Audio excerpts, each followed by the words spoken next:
We're live. Hello, everybody. Welcome to episode 103 of the Toys for Games podcast. But more importantly, we're here to celebrate our 2-year anniversary. That's right. 2 years ago on this very day, episode 1 of the Toys for Games podcast was recorded and released. Here we are 2 years later. And what better way to celebrate a 2-year birthday than to do an award show? Make some people's day. Right, Jason? Indeed. How are we doing tonight? Doing great. I am one of your hosts, as always, Josh Brown. I am joined by the man who's monitoring the technical side of this whole broadcast here, Jason Greer. And welcoming back to the show, it's been approximately 1 year since he's been on this podcast. That's about right. I was thinking, is that true? I think it probably is. It's true. Yeah. Pretty sure he's been in the woods, as you can tell by the facial here, the mustache. Yes, literally. You grew some hair back. Vince, welcome back. Thank you. It's so great to be here, celebrating these awards. It's great. That's right. The unpaid intern, the man who was crucial to making sure that we got through our first year without crashing and burning. And then, like a proud mama bird, you kind of just let us just fly off on our own. Yep. But it's the holidays. We came back to mama.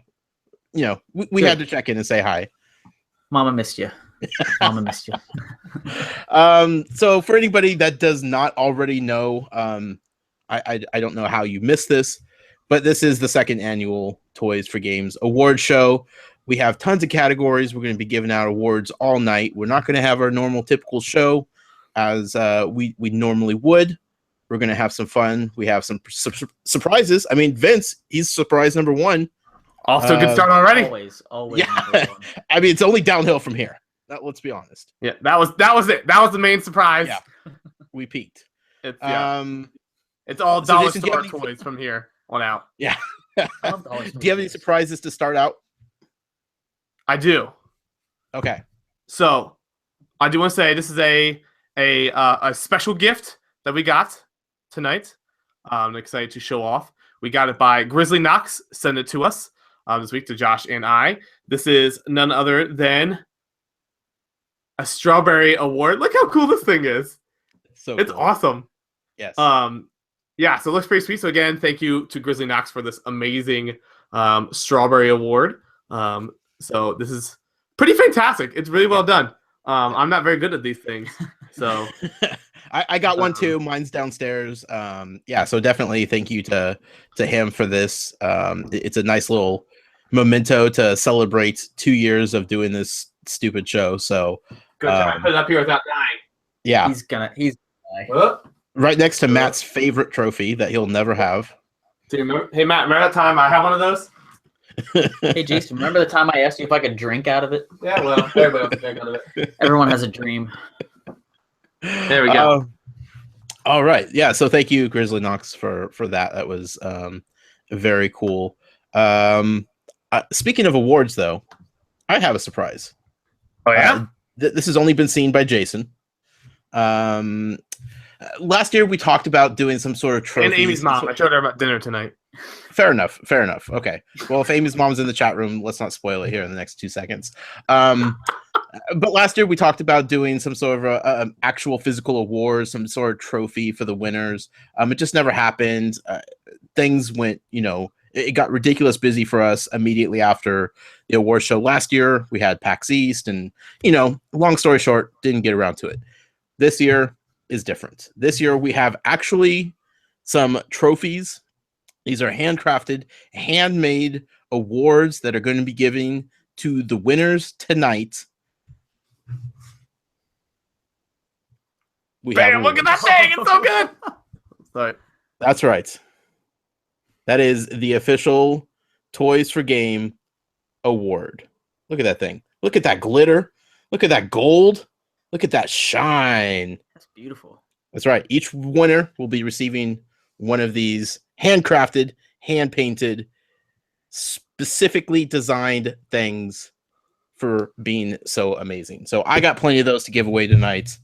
We have plenty of categories to get to, plenty of winners to announce, plenty of losers to console. I could think of at least one or two that we'll need a box of Kleenex or two. Where should we get started? Are you ready to start, Jason? Are you ready to do this? Yeah, I think so. I'm trying to make sure I don't have anything else that I need to make sure we got. I think we got everything in good position. So okay, I think we're good. I think we're good. I think we're ready. Okay. I like this. Well, before we actually get started with the awards and the categories, several weeks ago, a listener of ours, you may know him as Atari Alex, submitted in an email a hypothetical future for us, thinking the future of Jason and Josh and the Toys for Games brand. We loved it so much, we decided to turn it into a contest for tonight's episode. We asked people to write in their hypothetical futures. We are going to read them throughout the show. At the very end, we will select a winner based on humor, based on entertainment value. We might even let Vince be the deciding factor here. I'll say I don't think I fully briefed him onto this. So. Okay, so this is brand new for Vince. Perfect. Yes. The best part about it, though, is I'm not going to tell you who wrote each one. So there will be no bias, no influence as to who submitted them until the end. At the end, we'll give a rundown of everybody that submitted them and whatnot. So throughout the night, we're going to be reading them. But I want to start out to kind of remind people how this all started. This was the original hypothetical future. Again, this was submitted by Atari Alex a few weeks ago. It said, the year is 2026. Josh is supreme mugwump of the International Harry Potter Fan Club and still manages to host 86 podcasts. Jason sold the Inquirer sites for massive profits, and after a series of smart investments in strawberry farms to increase its fortune, is now the owner of the 76ers. He and Amy have been married for 8 years and recently had triplets. Shopkins Inquirer is in the 6th year as president of the United States and somehow has managed to remain anonymous. It is now federal law that every day be recognized as Matt Sonnenberg's birthday. The Nintendo Switch has become the most popular video game console ever made, and 75% of the global population owns one, launching Nintendo to become the largest media and entertainment conglomerate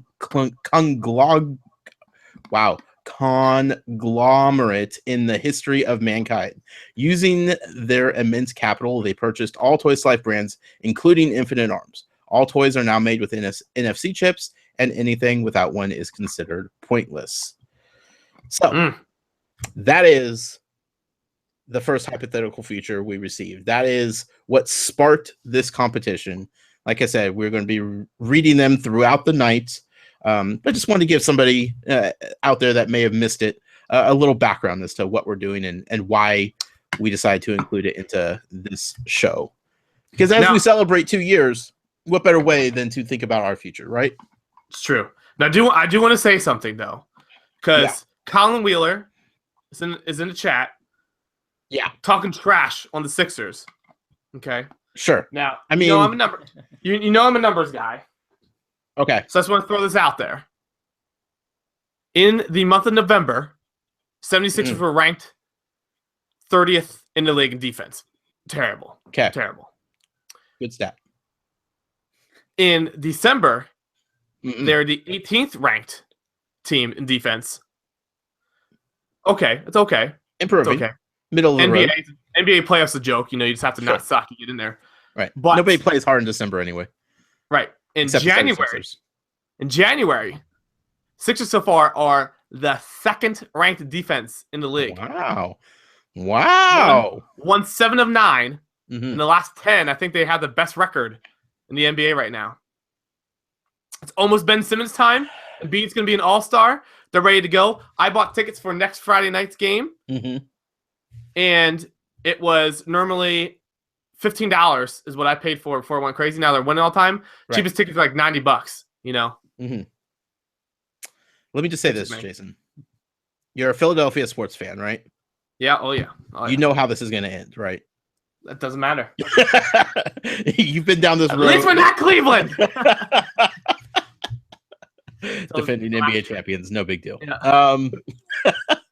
Well, let's go ahead and get started with the awards then, if you don't mind. We are going to knock out the one award first off that was not the most positive award we could give out, but it seemed disingenuous to not acknowledge this in some way, shape, or form. We are going to give the award, if you want to call it that, for the biggest disappointment of the year. Jason, what were the nominees? They were. Now, again, I had it up. Sure. And then, something happened and I took it down. Right. So this is our annual that we have like every time where it's kind of like ramble and stuff and act like I know what I'm doing. Sure. You were also looking up 76er stats, so I mean. No, that one I have memorized. He knew that. that one's flat out memorized, man. Okay, let's see here. All right. This is pretty Disappointment of the year. There was Infinite Arms, Skylanders Battlecast, several Lego Dimensions bugs. Several could be, put up for argument. Amiibo lost its hype. Yep. And finally, Disney's Playmation. All solid contenders for disappointment of the year, unfortunately. It's a close poll. It's a close poll. Yeah, the fan vote, which of course, for anybody out there curious as to how this went down, we gave 1/3 of the vote to you guys out there, the fans, the audience. So the majority vote, as far as the listeners are concerned, only factored into 1/3 of the total vote, which went into deciding the winners and losers of these awards. So the fan vote went to Skylanders Battlecast with 36% of the votes. But who won or lost? Disappointment of the year. So as always, we have our official MC here, the accounting firm of Vince. Yes, there's 3 of us. Tabulated the results, and let's see. He's got the winner in here or loser, however we want to describe this. And here we go. The first winner award and/or loser of disappointment of the year goes to. I hope I can get these cards on. Skylanders Battlecast. I can't see the camera. Yeah. Dun, dun, dun. Yeah, I mean, this was kind of a hard category to decide. Everybody should know how excited we were for Infinite Arms. Right. Hello? What? Oh, sorry. Hello? Can you still hear me? Yeah. Yes. Okay. The other video started playing, and I got really distracted because I heard myself talk. We were excited about Infinite Arms, but it kind of was a flash in the pan, and then just fizzled out with nothing. We don't know how much substance there was behind it to begin with, so calling it disappointment of the year was a little tough. But I think that was kind of our runner-up, though, overall. Skylanders Battlecast, though, so much potential. So much wasted potential. Jason, just leave the podcast? Yeah, I think he just he's not satisfied with trying to find a prop with that. Okay. Decision. So he just left. He's boycotting. Sure. It's my show now. Welcome to show, Vince. There was so much media, so much marketing behind Skylanders Battlecast. They were put in cereal, they were put in kid cuisines, they were included in last year's Skylanders game as a way to start hyping up the card game.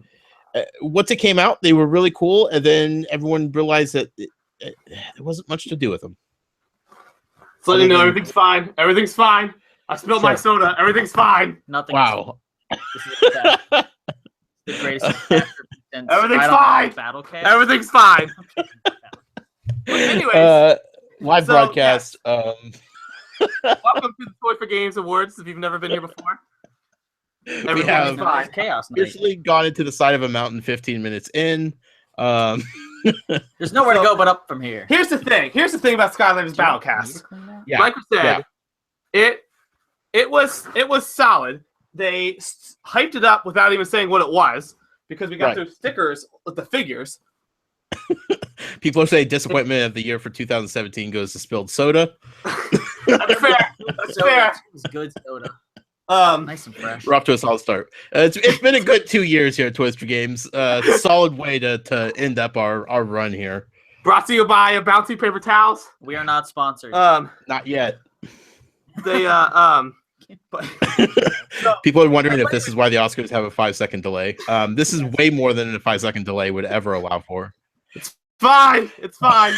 But Great, because he's the only one with a wireless headset. Right. I don't People have are to do suggesting if you had drank out of the Chaos Trophy, this wouldn't have happened. See, and they call me okay. crazy.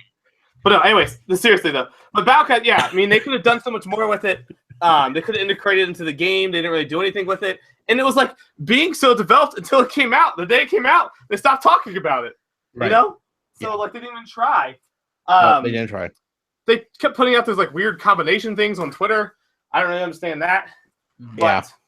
But it was like a bunch of confusion. Like nobody really knew what was what, and They forgot to market it once it came out. Right. It was interesting. But you know, yeah. I don't want to spend all night talking about the disappointment of the year that is Skylanders Battlecast. Everybody knows how disappointed we were because we were so excited for it. I think a lot of the community was excited for it as well. It didn't pan out. It was there. They had every potential to do something really cool with it, and it just didn't happen. So unfortunately, we have to award the disappointment of the year for 2016 to Skylanders Battlecast. If you want to finish your collection, though, the next 2 days, Friday and Saturday at Best Buy, yeah, you can get all booster packs and battle packs for 99 cents a piece. Sounds which like is I should what, start collecting. 81 cents with Gamers Club Unlocked or something like that. 80 cents, yeah. Yeah. So that just goes to show how far they have fallen. So The prop I was trying to find was I still have a booster box of 36 packs I haven't opened yet. wow. I mean, you still have a Christmas tree up, to be fair, so it shouldn't surprise me too much. His tree is wonderful. Yeah, I bet it is. Regardless, though, we're going to try to move on here. Everything's fine. For the people watching this broadcast, this is something special. I fear for the audio only people listening to this on podcast services. Once this goes live, they're going to be very confused as to what's going on. It's just how. It was a full glass too. Of course. Just What did you put? I put the And now you're glass going to be in. parked halfway It's through the show. empty now. It's gone. It's all gone. You're going to be thirsty. You're going to have to get up later. He's We're just going to have to cut to a break. We just need a musical interlude. Is he going to go refill? Yeah, this is our first intermission. We're gonna have 6 during the entire podcast. We're gonna break all momentum. It's gonna be great. Just throw this away. This is Toys for Games at its best, Vince. This is Everything's fine. Everything's fine. Okay. Everything's fine. I'm gonna get him a sippy cup. He'll find a way to spill. All right. All right. And We're back on track here. Yes. All right. Let's get to some actual happy awards here, right? Amy texted me saying I'm a hot mess. Well, if you didn't hear from her the rest of the night, I would be more concerned. Well, Yeah. she knows she's getting it too. Yeah, she does. And this is just kind of reminding her in more ways than you could possibly imagine. We're going to move on. We are going to give out an award here. We are going to move on to the category for the best subscription box of the year. As everybody knows, we are big fans of subscription boxes. I think you and I both kind of fell off the wagon a little bit towards the end of the year, but there's a lot of people in our community that still gets them monthly. I know our friend Atari Alex, he does Periscopes every time he gets them and opens them and reviews them and whatnot. So there are plenty of people out there in our community that still do the subscription boxes. So it seemed fitting that we still include this category, despite the fact we haven't done a collector's edition of this show in many, many moons, Jason, many moons. I have a plan. All right. So the subscription box of the year, do we have the nominees, please? Yes, subscription box of the year is Disney Tsum Tsum box, Collector Corpse, said it on purpose, did it on purpose, Smuggler's Bounty, Legion of Collectors, and Blue Apron. Before we continue, the Dark Horse. Again, behind the scenes thing, Meebo Jason saying I'm looking very sexy tonight. So thank you, Jason number 2. I appreciate it. I mean, he's cuter in person. I mean, you dress up nice. You clean up nice. Thank you. Hot mess. All right, so yes. Still works. Ready to go. 5 nominees. See what we got here, Vince.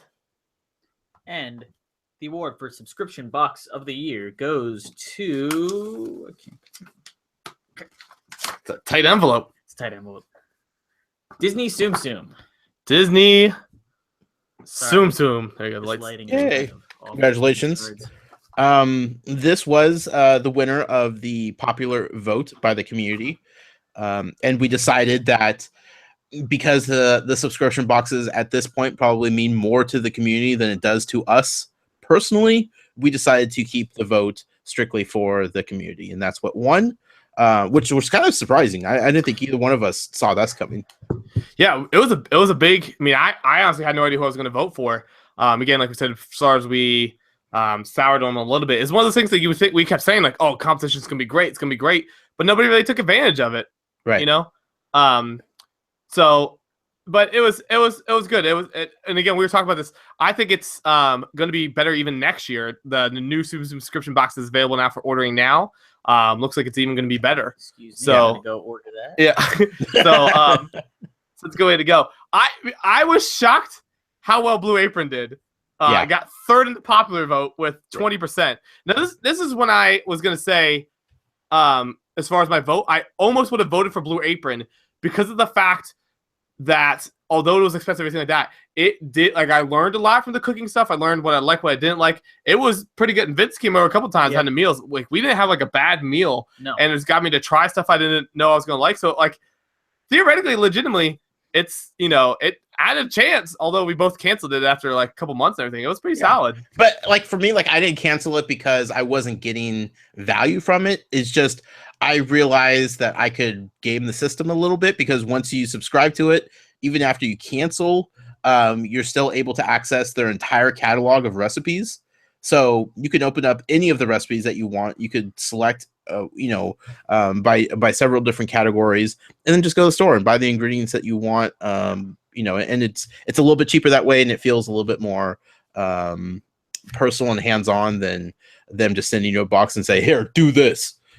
Like you get to custom pick with more elegance what you're going to eat for dinner or meals. So, but it was a dark horse. But hey, the Disney Tsum Tsum box, they definitely deserved it. It was a very confusing, rough start at the beginning, but it quickly picked up and gained a lot of momentum. And they proved why they are Disney.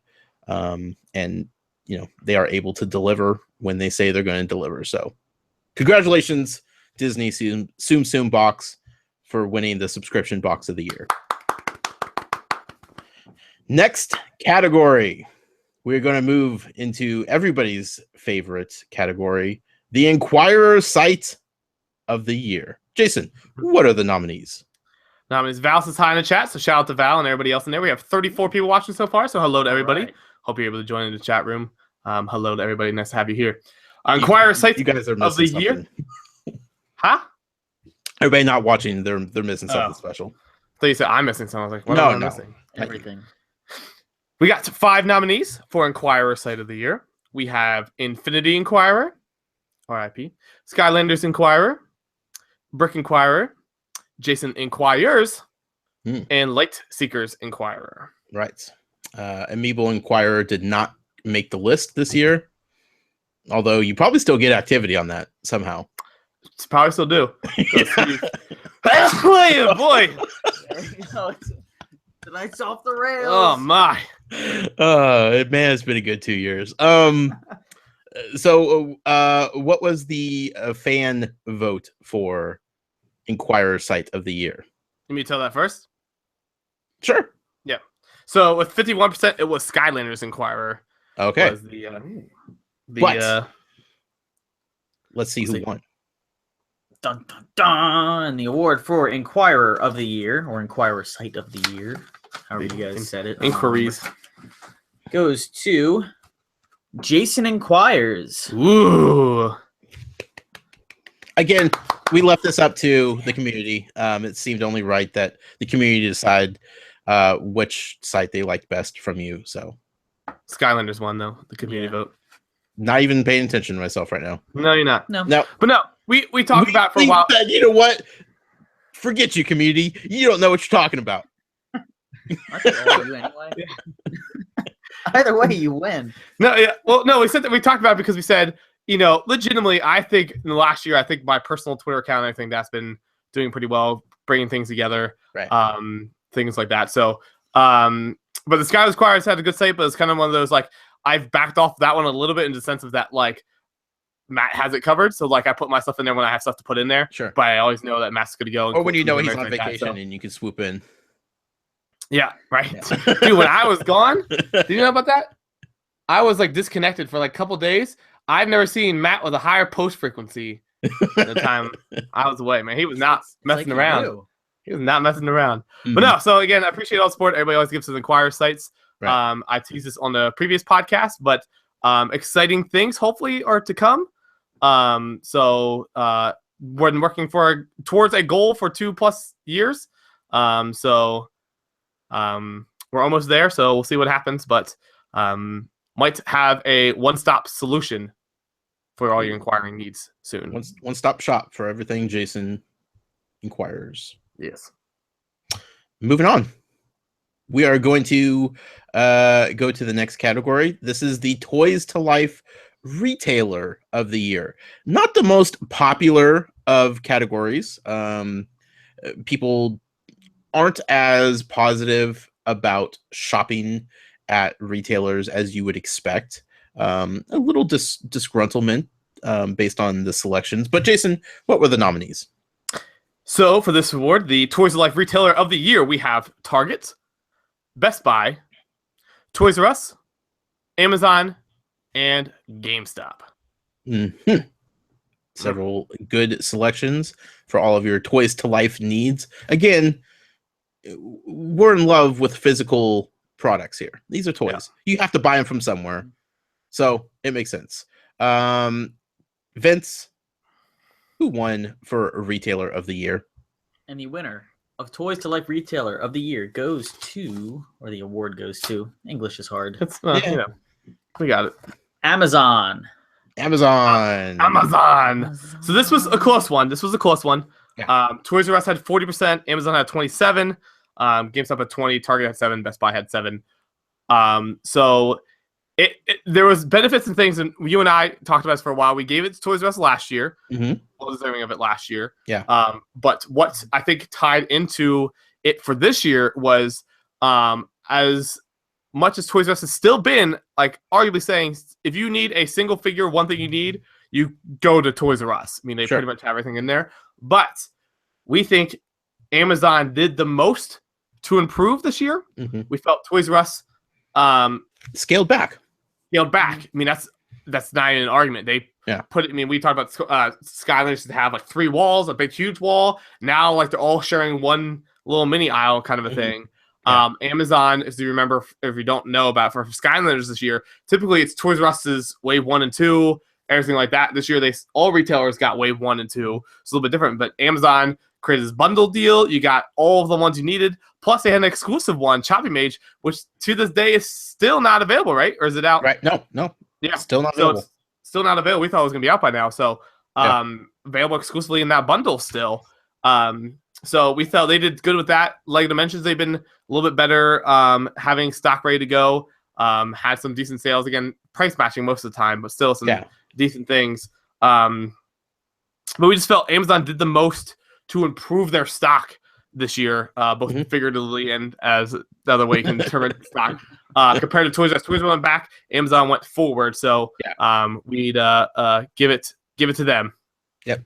Well deserved. Shout out to Amazon. If you're not a member of Amazon Prime, what are you doing with your life? Seriously. Shout out to Sneaky Pete. Sneaky Pete. TV show on Amazon right now. Good stuff. Watch it. Yeah. Next up, Jason, we're going to read the very first submission for the hypothetical future. Ready. Toys for Games. Again, I am not going to name the people that are sending these in until the end. I want no bias towards names that you may be familiar with. So just listen and enjoy. First hypothetical feature. Hi, guys. I want you to imagine this. 27 years later, Josh has sold his Pokemon Go account for millions and bought James Holian's Infinity/Dimensions Museum. Val then bankrupted them by buying all of the Tsum Tsums. Jason has sadly been locked up in an insane asylum after going crazy because he can't find the McDonald's holiday pies anywhere, leaving Amy to raise their 17 children and their dog named Poochie. SCL Matt has become overweight because he celebrates his birthday every day. Atari Alex is living on the streets because he lost everything because of his procrastination. The Lone Goldfish is the star of the Lone Goldfish talk show, and Shopkins Inquirer has become the head of the FBI, which now, instead of guns, throws Shopkins at everyone and wears bright pink Shopkins bulletproof vests, making them die of fright. That is the first hypothetical future submission. FBI being sponsored by Shopkins, essentially. That's selling out. Yeah, why not? 17 kids, man. Or Shopkins, sponsored by the FBI. Yeah. So that's the very first one. We have several more to go as we go through this tonight. So poor James Holland is getting his museum bought out. Yep. Yeah, Man. yeah. Well, he's been holding on to it, for years. He knew there was some worth behind it, and he held out for the right buyer, and That's fair. I will say that if McDonald's ever decides to not do the holiday pie, I need at least a year warning, because if I just they just don't show up, I legitimately will go insane. He probably Did I tell you will. my holiday pie story? No, I don't think you did. So after we talked about how they were starting to come back and you were all excited and whatnot, I was out late at night. I can't remember what I was doing. It might have been a work or something. And I swung by McDonald's and I was like, you know what? I want to try these holiday pies that Jason keeps talking about. I need to see what's going on for myself here. So I pull up and I'm like, hey, can I get one of those holiday pies? And he's like, what are you talking about? Like the holiday pies? They're like the apple pies, but they're holiday themed. He was like, I have no idea what you're talking about, man. I'm like, okay. So my friend in Pennsylvania says that these holiday pies exist. He's like, yeah, it might be an East Coast thing, but we definitely don't have them anywhere around here. So holiday pies are a regional thing, and I looked very silly going through a McDonald's drive-through because at that point, that's all I was really trying to get. So then I'm just like, okay, well, have a good night because now you just disappointed me for the rest of the evening. But It sucks, man. I could have sent you one. Could have, but I'm just more disappointed that it's not a nationwide thing here. I'll mail him one. Yeah. I got it. You got it. Don't worry about it. You have an in, right, Vince? Yeah, I got an in. I know a guy at the post office. Amy's response is, I love babies, essentially. She's like 17 kids and then babies all in exclamation points. So All right. Well, that's positive, maybe. Next up, you gotta we get are going to- chat. Your job is to get Amy to talk in the chat. So that's your job right now. Push for her. You got this, chat. Shout out to everybody in the chat. Thank you all for tuning in, for participating. Hope you guys are having fun. We are going to move on to the next category, the running gag of the year. Jason, do you have the nominees? I do. For running gag of the year, we have Shopkins Inc., Atari Alex giveaway stream, so slash almost death stream, the Sea of Options quote, the Thrillipede clock, our unfounded love for Jimmy from Lego Dimensions, and the your bookmark site, asamaterofmatt.com. That's right. All great running gags that we've had throughout the year on this show. Fans of the show will definitely understand what we're talking about. Vince, before I turn to you and ask you who the winner is, I'd like to read an acceptance speech. Oh, jeez. Oh, jeez. Talkin's Inquirer has wrote in with an acceptance speech. Wow.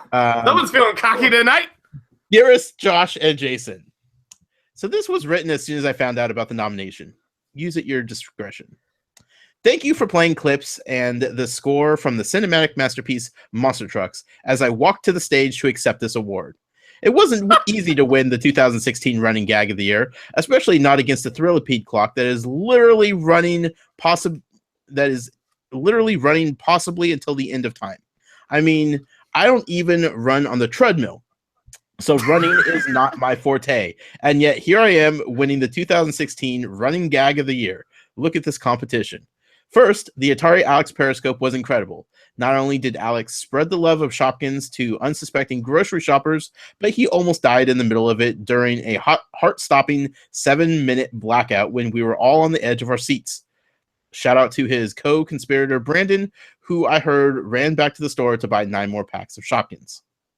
The legendary sea of options. Whenever I am in the grocery store, I am presented with not one, but 2 different types of milk to buy, none of which have googly eyes or smiles.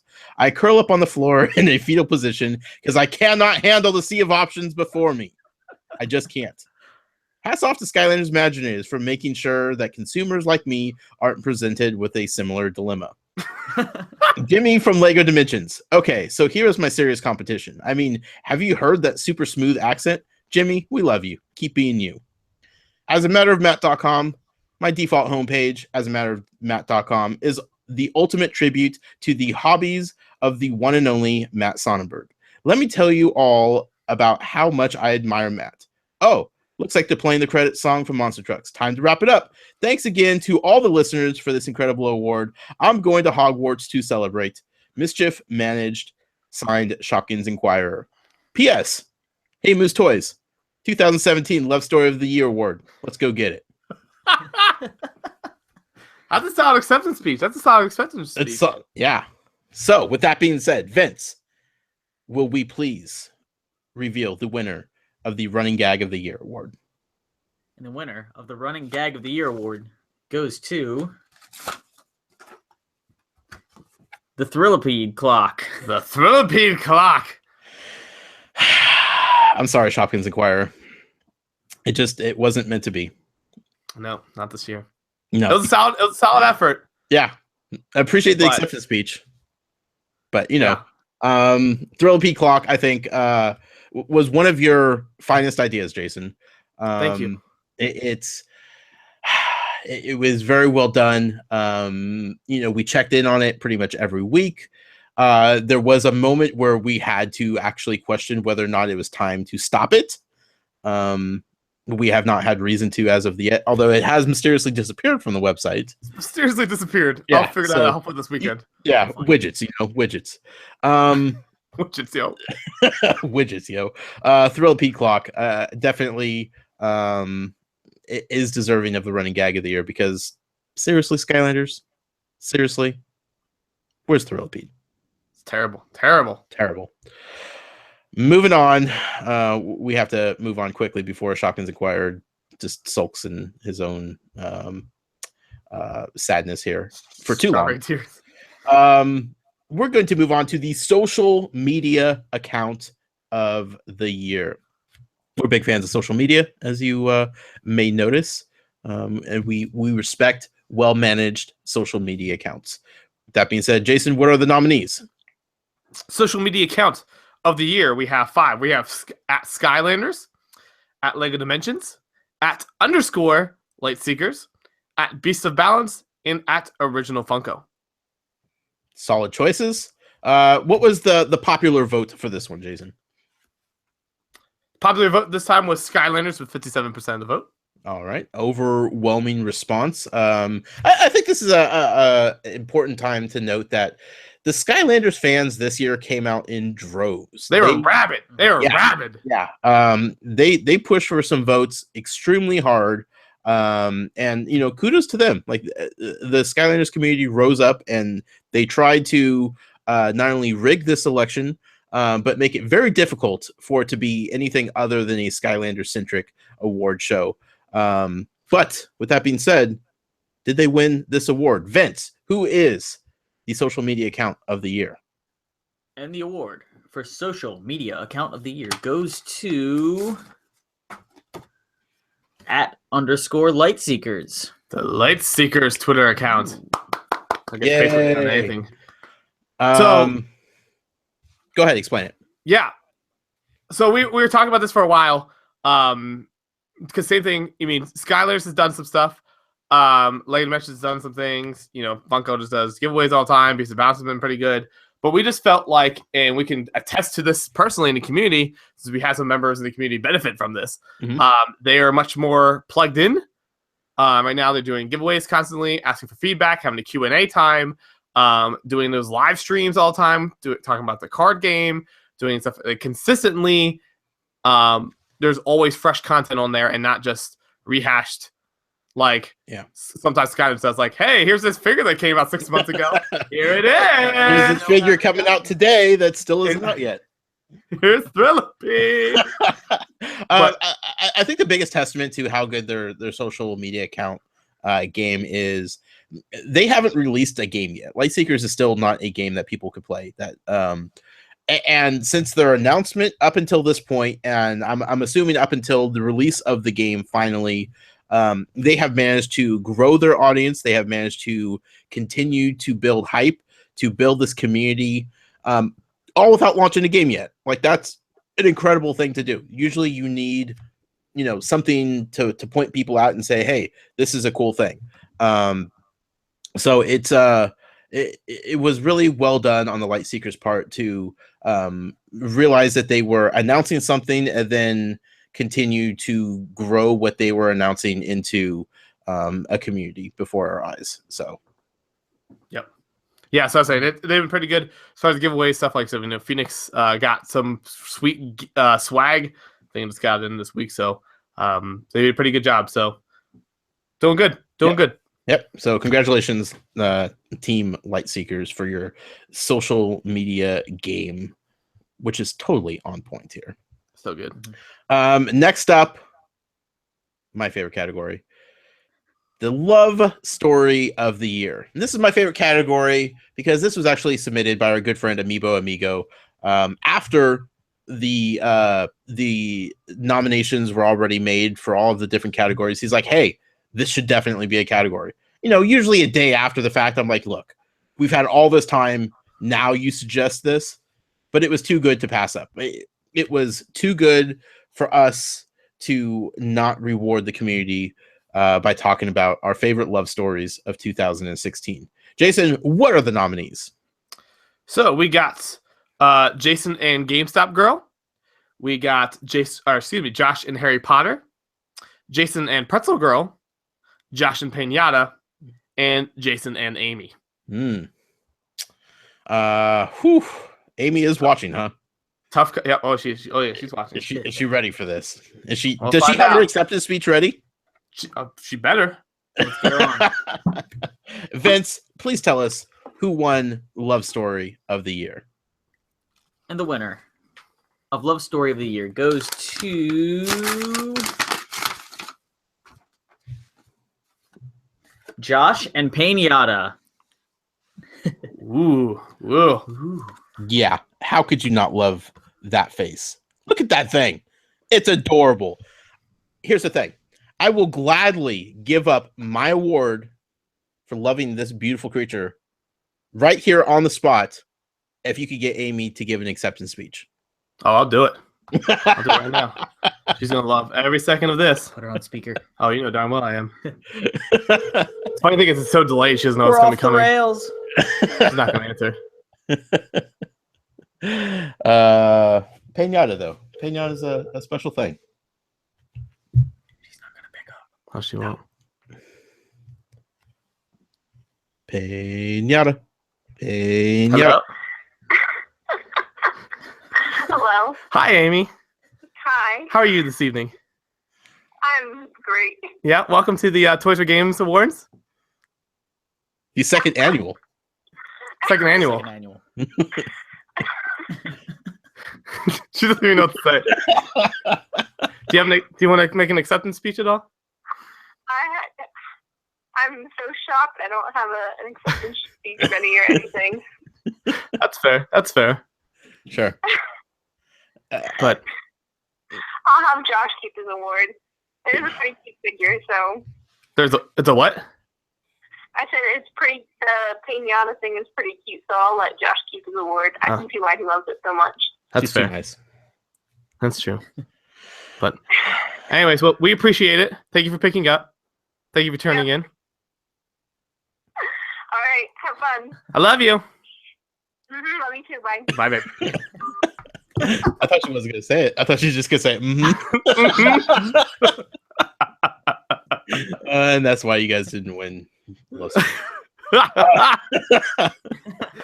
The things you do for love, or the things you refuse to do for love. Next up, we're going to move on to the non-Toys to Life collectible of the year. This one was tough because I wanted to include some nominees that we did not have last year, and we just couldn't come up with any really good ones, right? None that we felt were deserving of being nominated. So, Jason, what are the nominations this year? So this year we have 5 nominations. We have Tsum Tsums, Funko Pop vinyls, World of Nintendo figures, Lego minifigures, and the evil word, Shopkins. Dun, dun, dun. Shopkins, you only presented me with one acceptance speech. I'm assuming Shopkins Inquirer assumed they weren't going to win this category. That's why I did not get an acceptance speech for this nomination. I would assume that's how this works, right? And this is when they talk trash all the time. Mhm. So Yeah, interesting. So Vince, let's turn it over to you and see who won for non-Toys to Life collectible of the year. And the award for non-Toys to Life collectible of the year goes to Funko Pop. Funko Pop vinyls, or just Funko Pop in general. Funko Pop in general. We couldn't justify giving it to anybody else.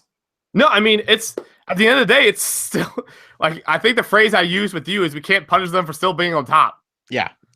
You know, They're the top of the game for collectibles. When we're talking about it, even the people that feel like they can't collect something and refuse to like get into the trap that is Funko Pops always end up finding one or two that just speaks to them immediately that they end up buying. So yeah. Mhm. I mean, again, they got 34% of the vote, 23% for Lego minifigures, this is closer, I believe, than it was last year. yeah, big time. And then World of Nintendo figures 21, Tsum Tsum 13, and Shopkins at 9. So it was I mean, honestly, it was a very close, one of the closer ones we had. But yeah, I mean, at the end of the day, they still doing everything they can. They're putting out T-shirts, putting out cups, mugs, anything they possibly can. I'm surprised. Well, no, I guess they made those TV shows. I was gonna say I'm surprised they haven't made a movie yet, but I guess they made those shorts, those It's Marvel coming. shorts. So Yeah. but again, we say all the time, think about how hard it was for Disney Infinity and them to like try to work with 3 licenses. They have over 200 licenses, active licenses, And Yeah. counting. and counting every second. And it's impressive. It's impressive. Lego minifigures coming on strong. On strong.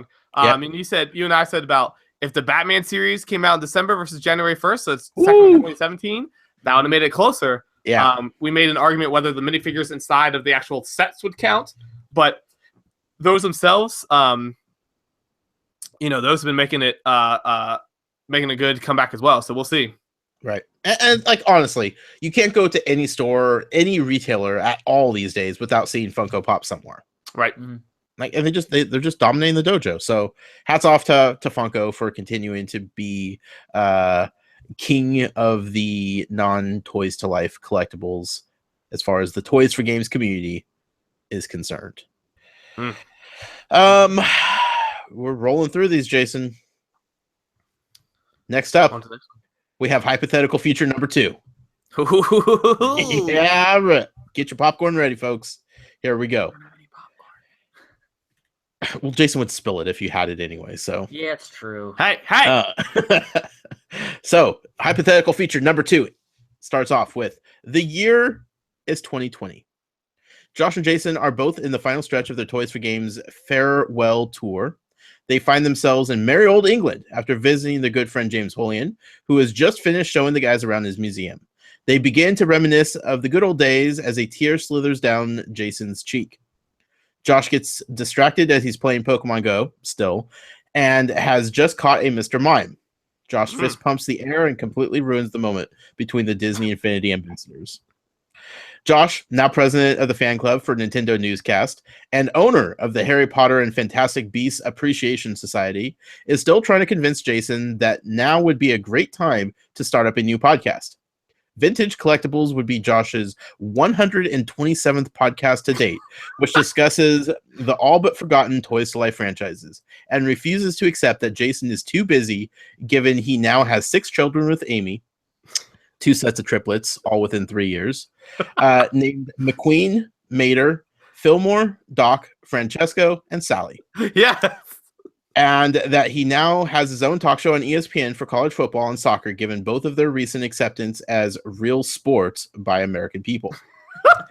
Poor Matt Sonnenberg never got over the fact that Jason was featured in the Gaming Live book, where he was named the world's best YouTuber for all things Skylanders. The locals say Matt left his life behind to live off the land in the Chequamegon National Forest. And to this day, you can still hear Matt's screams long into the night. Thrillipede! It should have been me! And that concludes hypothetical feature number 2. That's pretty good. That's a good one. That was a good one. Yeah, Only solid, 6 right? this time. Only 6. Yeah, 2 But sets I of like- triplets. I though. like- Whew. Yeah. I like the screaming into the like it Yeah. should have been. Yeah, poor Matt. It definitely should have been. We're gonna move on to the next category here. We're gonna start getting into some really good ones. You know, we got the fun ones out of the way, the community-driven ones. We're gonna get into some really good ones here. First off is the tangent topic of the year. It's been said in certain circles that Jason, that when we podcast together, we have a hard time of focusing, staying on track. I don't believe it. I don't see it. Like, I feel like we are on point 24/7 when it comes to this podcast. However, some people out there think that we occasionally go on some tangents. So we created this category of the best. I created it as the best tangents that we go on. But here's the thing. I don't know if people voted based on their favorite tangents that we go on, the tangents that we go on the most. I don't know where people voted with this, so it's definitely going to be interesting how it all shakes out. But Jason, what are the nominees? Yeah, so we got 8 nominees this time. We got sports, weather, food, movies, Disney, family, traveling, and Shopkins. Close competition. Shopkins. Yeah, again, no acceptance speech from Shopkins Inquirer for the Shopkins tangent. This is interesting. Vince, Yes. who won this category? Who won this category? Well, the award for Tangent Topic of the Year goes to movies. Movies. See, this one was the left up community vote. It's basically what it came down to. Yeah. Because again, we didn't know how people were going to vote. So again, not that we really have a preference on which tangent topic we go on. So figure we'll let the community vote. And they voted movies 27%. Disney, though, right behind 25%. Sure. Shopkins coming in a strong third, 13%. Then food, sports, family, weather, and traveling. So Yeah. I feel like the traveling got lumped in with the Disney a little bit. you know, you do is travel to Disney. Sure. You're right. Most of our traveling trips include Disney in some way, shape, or form. Vince, what movies have you seen recently? What did we just go to? We saw Rogue One. We saw Rogue One. Yeah, what'd you think? I watched a lot of movies at home, but I thought Rogue One was good. I enjoyed it. Yeah. It was better than The Force Awakens, but then again, it's a different sort of Star Wars movie, so Sure. I try not to lump them together. Right. We Very want. entertaining. We're planning on seeing the Yu-Gi-Oh movie soon. Yeah. Hopefully. So Yu-Gi-Oh is coming back. Coming in Yu-Gi-Oh theaters. never left. Well, man. you know, I mean, back, always been. I mean, here. it back in theaters, you know. But Sure. so excited for that. Hoping to go upstate college next weekend. Might go see La La Land, maybe. Good I wanna stuff see- about that. Heard great stuff about that. That McDonald's movie that's out, Founder. Is that what's called? Founder, something like that. Pretty good. Got some potential award nominations for that. So looking forward to that. There's a couple movies that are out right now that I actually want to see. So Sure. What do you think of the Power Rangers trailer today. It is not going to win any kind of awards. Never. And Are they going for it though? No, but I'm saying like No. it's going to be a classic summer movie. It's going to be like if it gets above a 30% on Rotten Tomatoes, I'll be shocked. Yeah, but I'm still going. I'm freaking pumped to go see it. It's gonna be fun to watch. That's all I want. Yeah, like I want. I mean, obviously, it's like hitting like the nostalgia vibes for me for sure. But like, I want the fun of like Pacific Rim in this movie, where it's just like you go in not expecting like the best acting, not expecting the best story, but just fun action set pieces. Like, I feel like that's what this movie could deliver. Yeah. I mean, it's like in my opinion, some people hate on the Transformers stuff, but like I've never left disappointed with a Transformers movie. No, I mean it's just fun summer fun. Mm-hmm. So, I mean, as long as we accept like the Transformer movies aren't like trying to replace, the classic Transformer, cartoons or like the canon of Transformers, it's just doing its own thing, then they're decent. Yeah, they're well made. Adam just asked in the chat if you ended up getting the Chase variant Shopkins, which you did not, unfortunately. I mean, I could have. I've seen them at Walmart's. You didn't pick up the Chase one? No. Why? It's your chance to get a first official Chase Funko. No. Excuse me. I've only bought 7 Shopkins Funkos, and they were all used for trophies, so I could get rid of them as quick as possible. So, with that being said, I think we should do another category here. We're gonna move on. Be sure to look at Shopkins Inc., who's live tweeting their losses. Of course they are. We're gonna move on to something that is near and dear to our hearts. 2 years of doing this podcast. It's never really fully sunk in how amazing this community is. When we started this podcast, I don't think either one of us were expecting to harbor a community like we have. They have given so much to us, so much support. I think we've both realized how important community is when it comes to this sort of stuff. So with that being said, we're going to move on to the 2016 Community of the Year. Jason, what are the nominees? So we said there are 5 categories up for this nomination. We have Disney Infinity, Skylanders, Lego Dimensions, Amiibo, and Lightseekers. All very good communities, all very solid. Last year, we included the Toys for Games community in there. It seemed disingenuous because some people have pointed out like all of these communities kind of make up our community that we have. So separating the Toys for Games community from all these other ones just didn't seem right. So Vince, with that being said, who are the winners? The award for Community of the Year goes to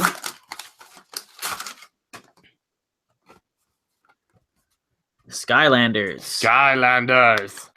The community. That's right. Skylanders. I mean, I think these awards with the voting goes to show like how strong the Skylanders community is. I think the Skylanders community is stronger than it's ever been. They came out in force for these awards and voted very heavily on Skylanders. It's a solid community that I think has kind of, amongst the rumors of possible cancellations and whatnot, like they've stayed strong together. It's been very special to watch. Yeah, I mean, I would say the good thing that came out is about as far as with this year's game where you can make your Imaginators and share your own creations. A lot of people sharing those, exciting, like, hey, this looks great, good job, stuff like that. So they've been really good with that. Again, it hasn't been, a lot of people just coming together and enjoying it for what it is. So I think they deserved it this year. Yep, absolutely. It was almost always positive. Everybody was excited about the new game. Even after the game released, like there wasn't a lot of disappointment or anger towards anything. Like everybody's still excited for the new things that are going to be coming out, regardless of the rumors and everything. And I mean, we saw like a weird little, this has nothing to do with the 2016 award, but still like with the Switch announcement of, Imaginators coming to Switch on day 1, Like that rejuvenated the community even more so. They're like, yes, we're going to get to play this on this brand new console in a brand new way that we've never been able to play Skylanders before. Like everybody's continuing to be even more excited. So kudos to the Skylanders community. It's well earned and well deserved for sure. Indeed. Moving on here, we are going to transition over to the spin-off podcast of the year. There's been a few podcasts that have emerged in 2016 from this one that we started 2 years ago. Jason, what are the nominees? So we have Joys of Games, Collector's Edition, Tales from Godric's Hollow, Gotta Watch 'Em All, and Triple P, now named Talkin Back. That's right. All very fine podcasts, if I must say so myself. Vince, who is the winner? The award for spin-off podcast of the year goes to Tales from Godric's Hollow. So this was I would say it's community vote as well. 41% was voted for Tales from Godric's Hollow. Mm-hmm. Yep. Gotta thank Matt for this one. This would not be possible without our friend Matt Sonnenberg, who after so long of just like beating me down with Harry Potter, finally convinced me to get into Harry Potter in the form of a podcast, and the rest is history, as they say. Indeed. Mm-hmm. So yeah, they like I said, at the end of the day we had on there, we said I think the podcast has been catching people most off by surprise. We'll have involvement, like I said, it seems to be the one that's aside from our core one here that has the most interaction with it. Mm-hmm. So people seem to really enjoy the process of it. It was a bit different one than anything that I know you've done before. Right. That we didn't network here, and so but it's been enjoyable. Yep. So congratulations, Tales from Godric's Hollow fans, for winning this, because you guys are all special in your own special way. Moving on to the biggest Toys to Life story of the year. What are the nominees, Jason? We'll say preface this again when you said talk to yourself biggest, not necessarily mean best or anything like that. This is just what defined the Toys to Life genre in 2016. Yeah. So we have. I think last year we went best story of the year, and it seemed weird. Yeah. So we have cancellation of Disney Infinity. Crash Bandicoot announced for Skylanders at Sony's E3 stage conference. Nintendo doubles down on Legend of Zelda Amiibo. LEGO Dimensions reveals their plans for year 2, and the evolution of the genre begins. Lots of big stories in 2016. We were there to cover all of them, as always. Vince, who won for biggest story of the year? And the award for biggest story of the year goes to... Thank you for the drum roll. You're welcome. The cancellation of Disney Infinity. Hmm. Yeah, I mean, got 59% of the vote. It was obviously the thing that defined the most. Still having ramifications on the industry and on the community. I mean, it's everything still being talked about. So big story. But again, like it's one. I mean, to be blunt, I mean it's in the nicest terms possible. The cancellation of Disney Infinity was a shock more than the cancellation of Skylanders would be, and I don't think that even in the context of the fact that that Disney Infinity was already canceled, I think it would just be. But I think Disney Infinity had a promotion going on there, so it was. I think that hit it more than even what this would be. So, do you remember where you were when the news broke? Yeah, so my computer worked. Yeah, it just out of nowhere. Yeah, I mean, happened at 4:00 Eastern time when they sent out the official email and things like that, and trying to figure it out, because I get done work at 4:30, so I'm like sitting there and trying to figure this all out, and I'm like, because I got tipped of it like before the official press release was out, and I was just like, what are you talking about? And then like I was like, I don't know, what are you talking about? He's like, it's official, it's gonna come official, and I'm like, okay. And so then waiting for the press release to come out, and off we went. So yeah, it's crazy, but yeah. It came out of nowhere. I mean, it shocked us. It shocked the community.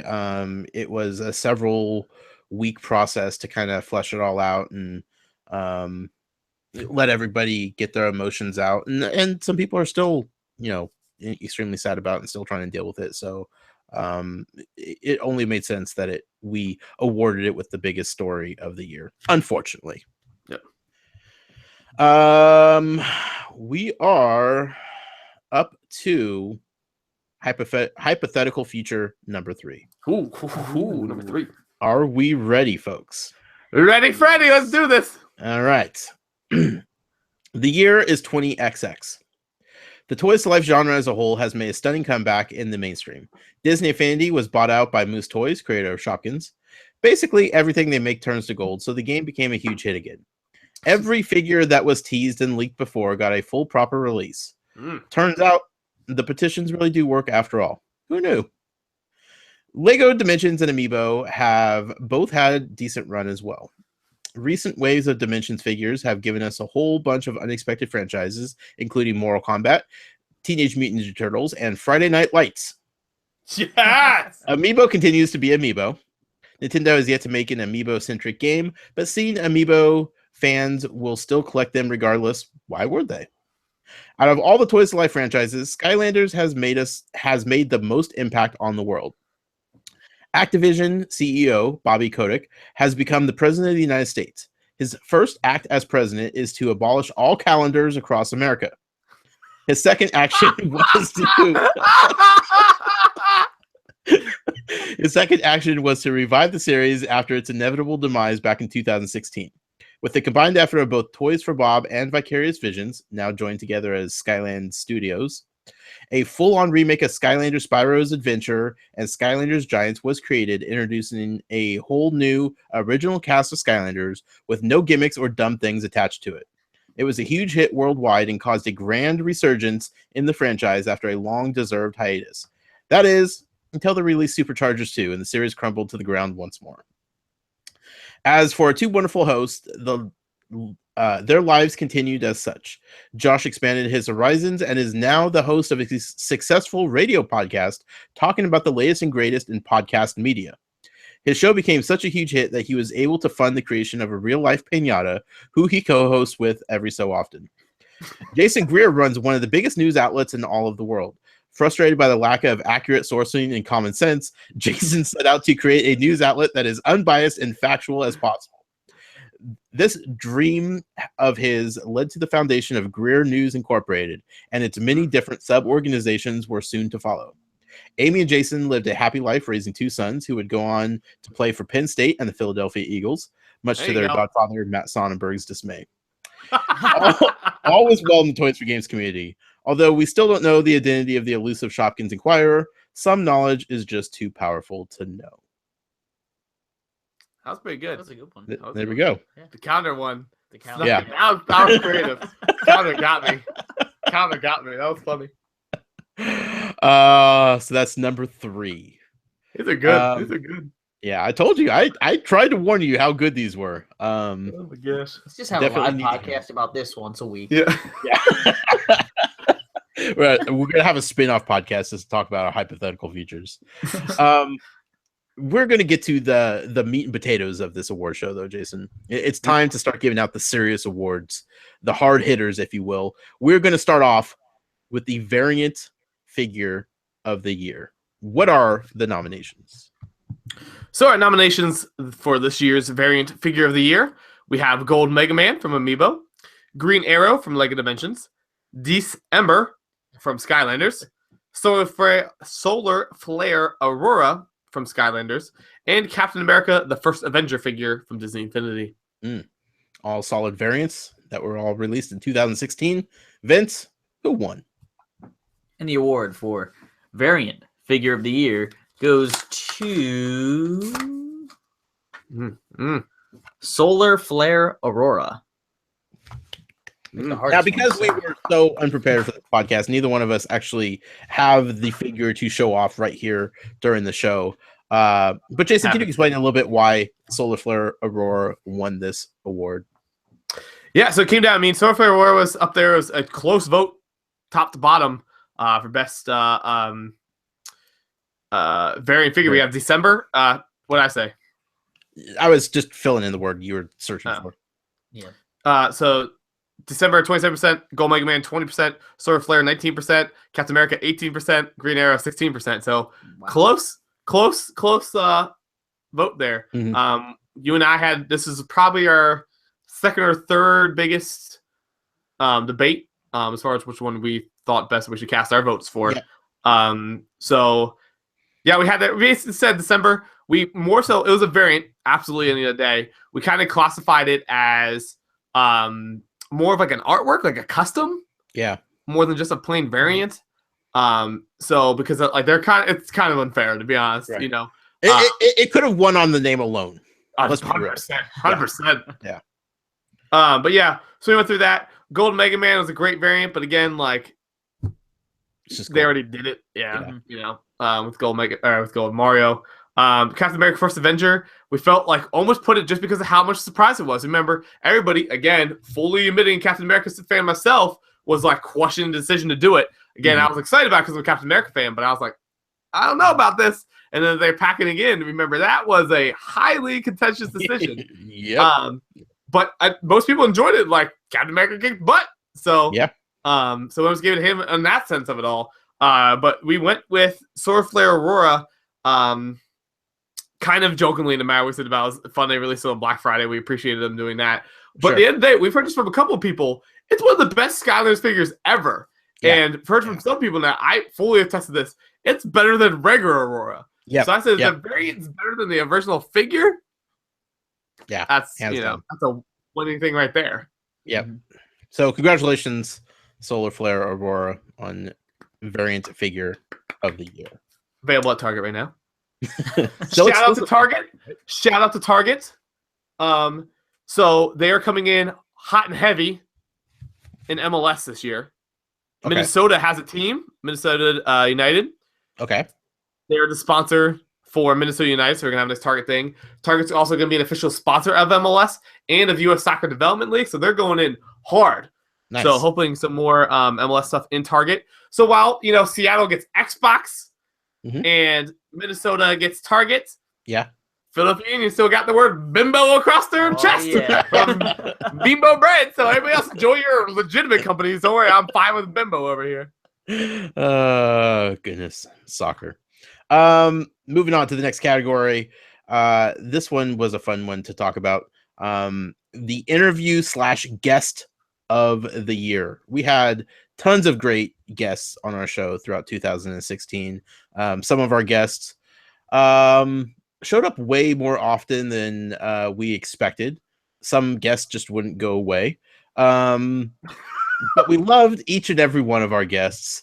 And the interviews that we had with everybody were incredibly fun, entertaining, educational. Jason, you want to run down the list of all the guests that we had in 2016? Yeah, so we have Matt Sonnenberg from Collections Crossing / SCL Matt Skyrim's character list / as a matter of Matt.com. Got Greg Miller from Kinda Funny. Alex Fleetwood from Sensible Object. That's the people who made Beast of Balance. Christian Spicer from DLC Podcasts.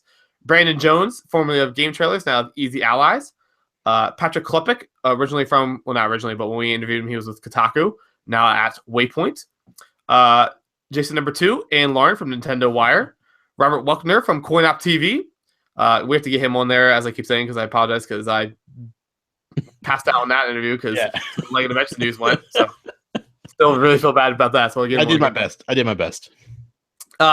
Lloyd and Will from Disney Infinity TV or from the Lego Dimensions podcast, the Res TV network.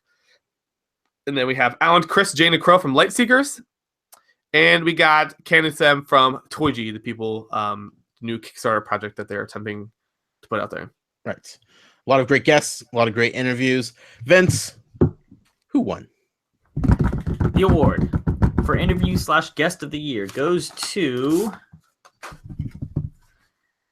Patrick Klepek from Waypoint, or what was Kotaku. Kotaku. Formerly of Kotaku. Yes. Formerly of Kotaku. So this is a hard one. This is the hard one.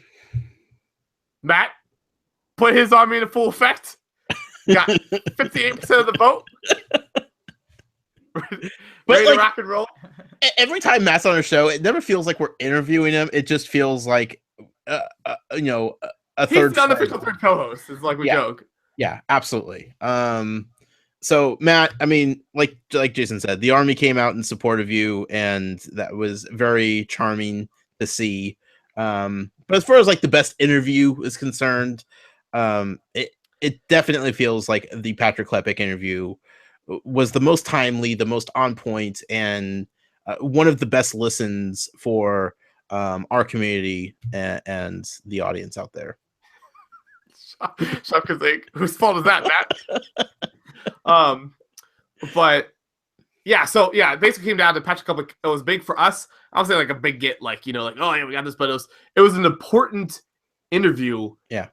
In the full Toys to Life genre, Disney fans, like it was a big, crucial, important thing. So it was important a few days after the cancellation. Right. And I say all the time, Josh is our interviewee on this podcast. Like, I kind of throw in, but Josh does a great job doing it on there. But I think that was, from a pure interview standpoint, I think it was one of the best interviews we ever did. Yeah. So it was really informational. Like I said all the time, if I had to go back and listen to a podcast just for an informational one or one to show off, like that was our most professional one. So it was a good one. So that's why we gave it to him. Really good guest. Again, all the guests, we get some. Hope you guys enjoy them. I know Josh works really hard to get some great guests out there. 2016 was a great year. Love to have everybody on. Right. Patrick Klepek, if you're watching this award is coming to you, buddy. And our friends Jason and Lauren over at Nintendo Wire, I feel like they would have been in the discussion a little bit more if it was just Lauren, right. It's when Jason starts talking. Yeah, it's just, it drags down the interview every time. So next time we have them both on, maybe we'll just go Lauren route, see how that works out. Tell Jason it's on it's on Friday night. And then do it Thursday. That's the only way. Next up, let's do the Toys to Life packaging of the year. This is another new category that we included this year because, let's be honest, we've talked a lot about packaging, about boxes, about displays in stores. It's an important thing for the Toys to Life community. Like, that's one of the first selling points to somebody as they're going through retailers. So we thought packaging was an important category to have this year. Jason, what are the nominees? So for best packaging of the year, we have Disney Infinity, Skylanders Imaginators, Lego Dimensions, and Beasts of Balance. Mm-hmm. All solid choices. Vince, who won? The award for Toys to Life Packaging of the Year goes to Beasts of Balance. This is a contentious one. It's so beautiful. The one that I have not done the videos and photos that I wanted to do since I've gotten the game. The holiday season just didn't allow for much time. I still want to do it, but I will dispute that anytime somebody sees that box, and then if they have the ability to actually open it up and see how perfect the packaging is for Beast of Balance, it's impossible to pick anybody else at this point. Yeah, I mean, we went through this week, went through everything. Skylanders was right there. It was down to those two. Mm-hmm. And so we went back and forth. Again, we say all the time, Lego Dimensions looks great individually, but the boxes get easily damaged when they hang on the thing. It just looks bad. It looks bad, disorganized. The new story packs don't fit in any of the planograms they have on there, so it's kind of tuck them wherever. Amiibo's been great. They've been doing better. I still like the artwork background on it. But at the end of the day, the Skylanders looks great, and I will adamantly say they are not set up for store display. They look great. We appreciate them better. I mean, hallelujah. I mean, they should have an award just for getting rid of Skylanders glue. Yeah. Those things. The Skylanders glue was terrible. Terrible. So I'm glad that got out of there. But again, when you go in, they all look black. because the light doesn't get in there. But again, when we look overall best packaging, every single little detail of Beast of Balance is unprecedented. The box just looks great. I've played with a bunch of people. Literally, the first thing is like, man, that box looks great. You would not guess it's a Kickstarter project. No. If you don't guess it's a Kickstarter project, it has to deserve on there. Each individual plastic piece that pieces go in is engraved in there. The box itself has a nice little purple stripe that goes around it, cut out there. It's fantastic. Yeah, it's fantastic. So, and like even the 2 additional beasts that they came out with that you could buy additionally, they have spots in the packaging up underneath that aren't like official spots, but they're just perfectly designed so where those figures will fit in those spots. Beautifully executed, top to bottom. Yeah, so it's a contentious one. You can be upset, so it's fair. But Skylanders was so close, but just the ability to not see the figures without having to actually look closely and start moving them around just made it just short of how good Beast of Balance is. So it's again best packaging to date of Skylanders, no doubt about that. Yep. So I did like Trap Team, the full 360 clear glass or clear plastic around it. But it couldn't stand. Yeah, you couldn't really do anything with them. And those, they still use the glue, and those things just split apart immediately. You looked at them wrong, and they're cracking open. So congratulations, Beast of Balance, for best packaging of the year. Indeed. Next up, we're going to move on to the first figure of the year category. This is the Lego Dimensions figure of the year. This one was actually incredibly hard just to nominate one because they had so many good figures released in 2016. It was almost impossible to narrow it down to just 5. It was tough, but Jason, can you please read the nominees? Yeah, so Lego Dimensions figures of the year, we have Supergirl, Harry Potter, Finn the Human, Sonic the Hedgehog, and Slimer. So this is a tight one. Yeah. And this is a good time to remind everybody that like these are all the figures that were released in 2016. It's not just for the new games of 2016. You'll see that in Skylanders as well. Like any figure that was released in the calendar year of 2016, since we still technically do follow calendars here until a few years in the future when we will be abolished by calendars. Vince, what is the best figure for Lego Dimensions? And the best Lego Dimensions figure of the year is Sonic the Hedgehog. Did you put that in a blue envelope on purpose? Maybe. That's solid. Pretty solid, right? That was well done, Vince. That was well done. Yeah. Hey, you don't pay me. I got to be creative in my own way.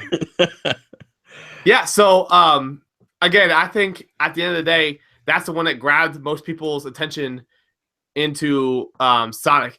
Do you remember like how much hatred there was when I put that report out there and saying it's never gonna happen, you dummy, you shouldn't call it a report, you idiot, and you know all this stuff, and there's just like say what you want to believe. I'm telling you, it's coming. Right. And then other people are like it's gonna look stupid. Sonic is dumb. Blah blah blah. How could they make Sonic in Lego form? Well, they did it. You have the figure? They did it. Oh yeah, my good call. Yeah. There is Sonic. The one fault of it is they gave it a toilet seat as a gold ring. Look, this is best figure, not best accessory. So yeah, so take the ring off and it's good. Yeah, but Sonic. I mean, it's hard to argue with Sonic as far as that got a lot of people in the Lego Dimensions. A lot of people just bought the Sonic pack, and that's it. Even the vehicles were great with it. So it was a heavy hitting pack, but I think it was pretty good. Yeah, like Longstoy says, they could have used the gold ring from Lord of the Rings, the ring he's using in the game. But they gave him this thing. Sense. Yeah. So they didn't want I think they're trying to go for the size, I guess, and I understand that, but make a new piece. The figure is great, though. The figure is great. Yeah. Absolutely. Great time. Next up, we have hypothetical feature number 4. Woo. All right. Now, as you will notice, these are getting longer and longer as we progress through the night. So bear with me. I think it's definitely worth it, though. The year is 2025. Both Josh and Jason have left Toys for Games to pursue their own dreams, selling both the podcast and their websites in order to fund said dreams. Josh spent his share of the money on purchasing a house in Orlando directly next to Universal Studios.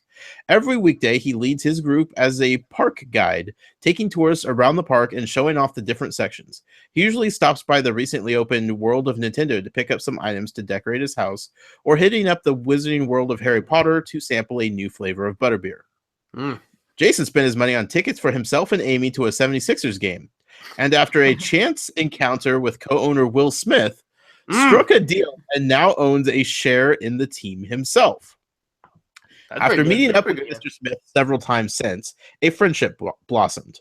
This ultimately landed Jason in a co-starring role with Smith in the big summer blockbuster Monster Trucks 2, Too Weird, Too Monstrous, for which he won an Oscar for Best Supporting Role. A few months after purchasing Toys for Games, its mysterious new owner was revealed as Shopkins Inquirer. Taking over the show and renaming it as the Shop for Kins Cast, it somehow stays more on topic than its predecessor, despite Shopkins Inquirer's voice sounding like a mix of Mickey Mouse, an electric guitar, and a car reversing into a glass window. The podcast was supposed to have a co-host, but due to Shopkins Inquirer's choice, Atari Alex, constantly being late, Shopkins typically has to do each episode single-handedly until the final minutes. SCL Matt decided to pursue his dream of hunting down every Skylanders figure for his collection. He currently searches for the diamond and chocolate-coated Big Fig Thrillipede by sailing across the sea of options. He was last seen heading to the Bermuda Triangle, saying that he saw a figure laying on a bed of yarn traps on the other side. As for me, after... nope, I can't read that part, because that might reveal who that is.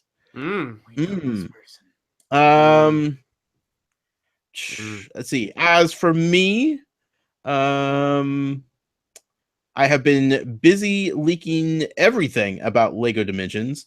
TT Games sent out Jamie to stop me. I'm still anonymous to them and am hiding in the back store of a GameStop with only a Switch and the girl at the counter as company, who is too busy thinking about a customer who used to buy Amiibo from her to care that I am here. Thanks for reading and making the Toys for Life community awesome. So, GameStop girl reference, huh? Yeah. I say got the GameStop girl reference. Yeah. So when you eventually get buddy with Will Smith, can I like hang out with you guys? Sure, yeah. That's fine. Yeah. I see Vince in music videos with him. Just like in the back. Yeah. Getting jig with it. Nah. Getting jig with it. Nah. Rejuvenate his music career, Vince, please.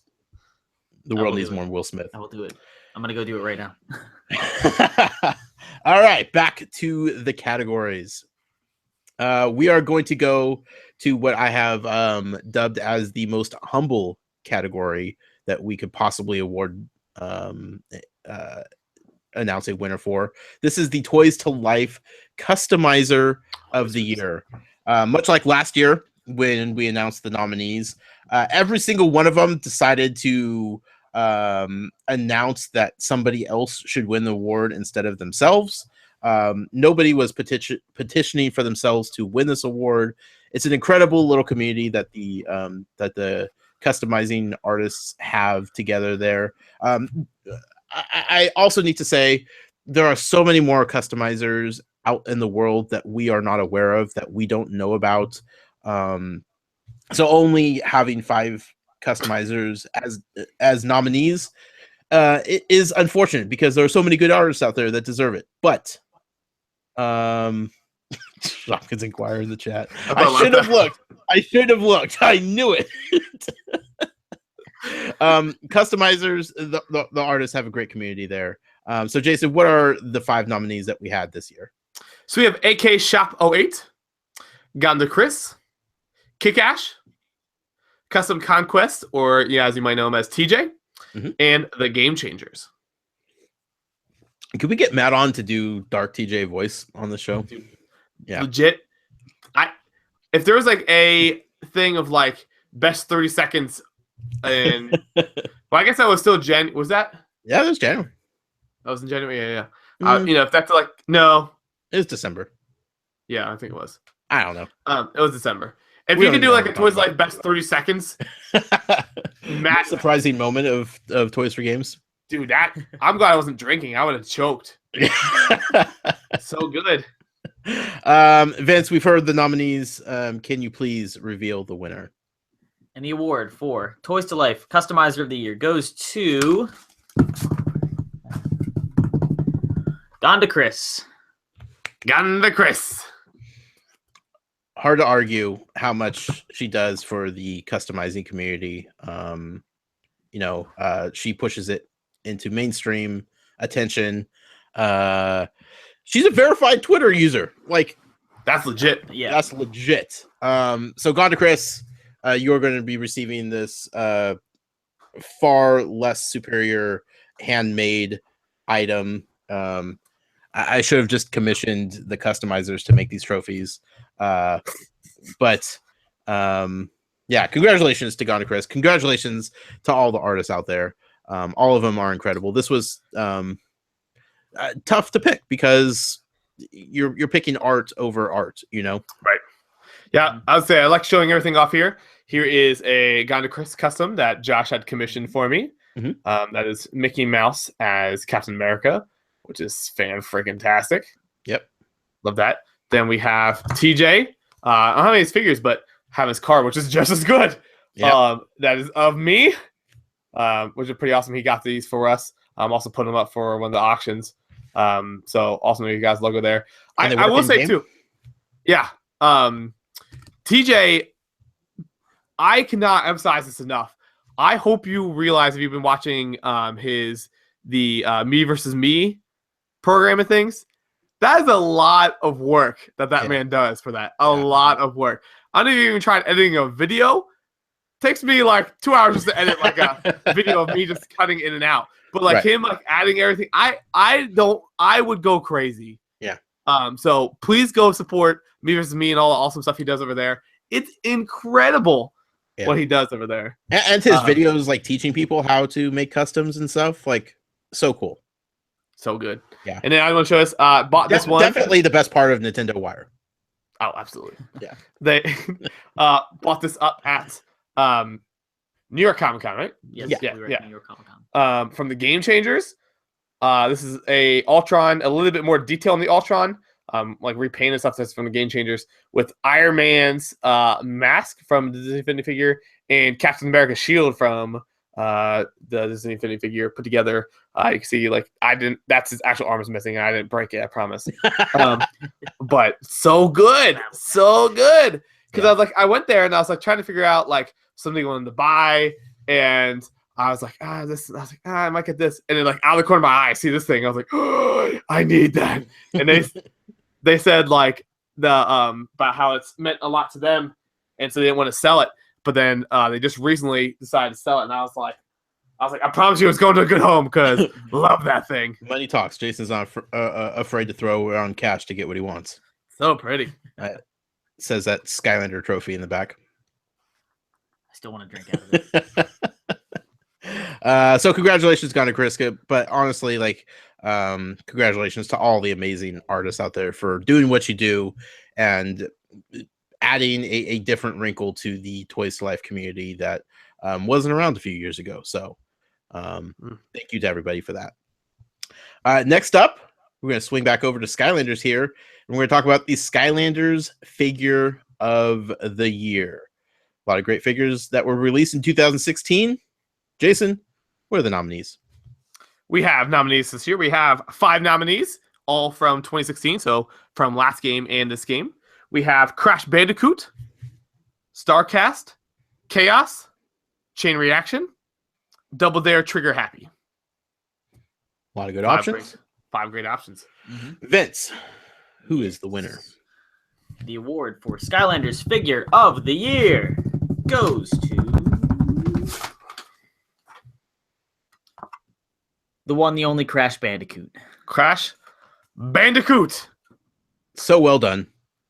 So good. They could have absolutely ruined Crash like everybody feared they would when they were announced that they were partnering up at E3.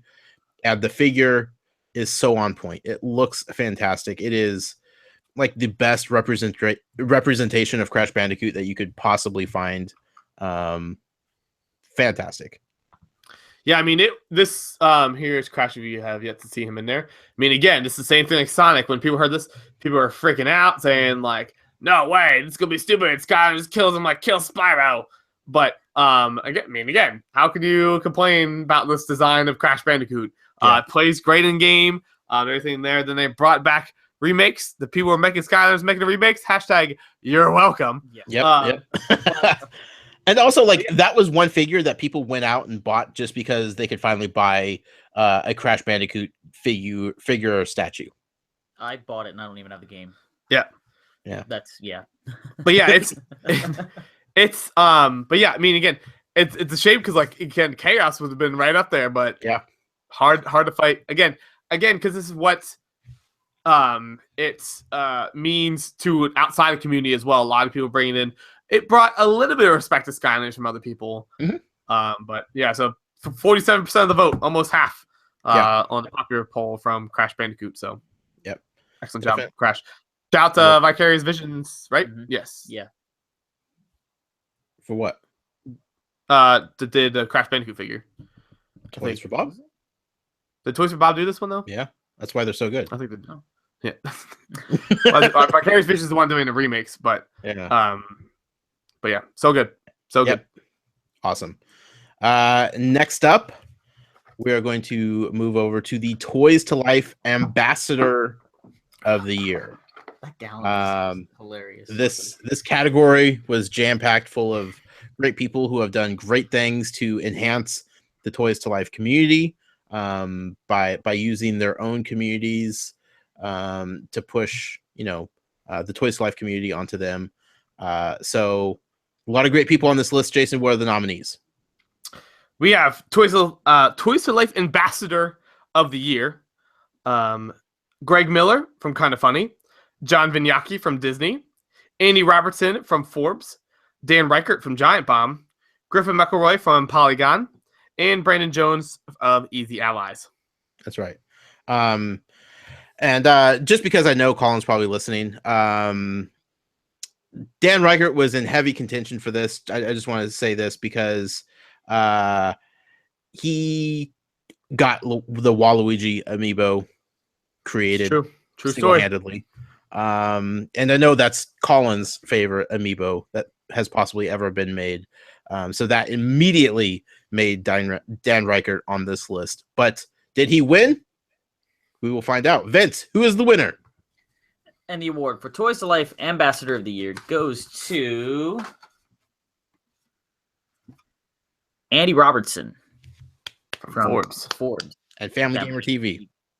Yeah, so this is another one that was kind of contention, and I think this might have been a little bit because some people might not know who that was, but they might recognize it from Family Gamer TV. Yeah. But yeah, it's one of those things that as far as I wish I had the quote here.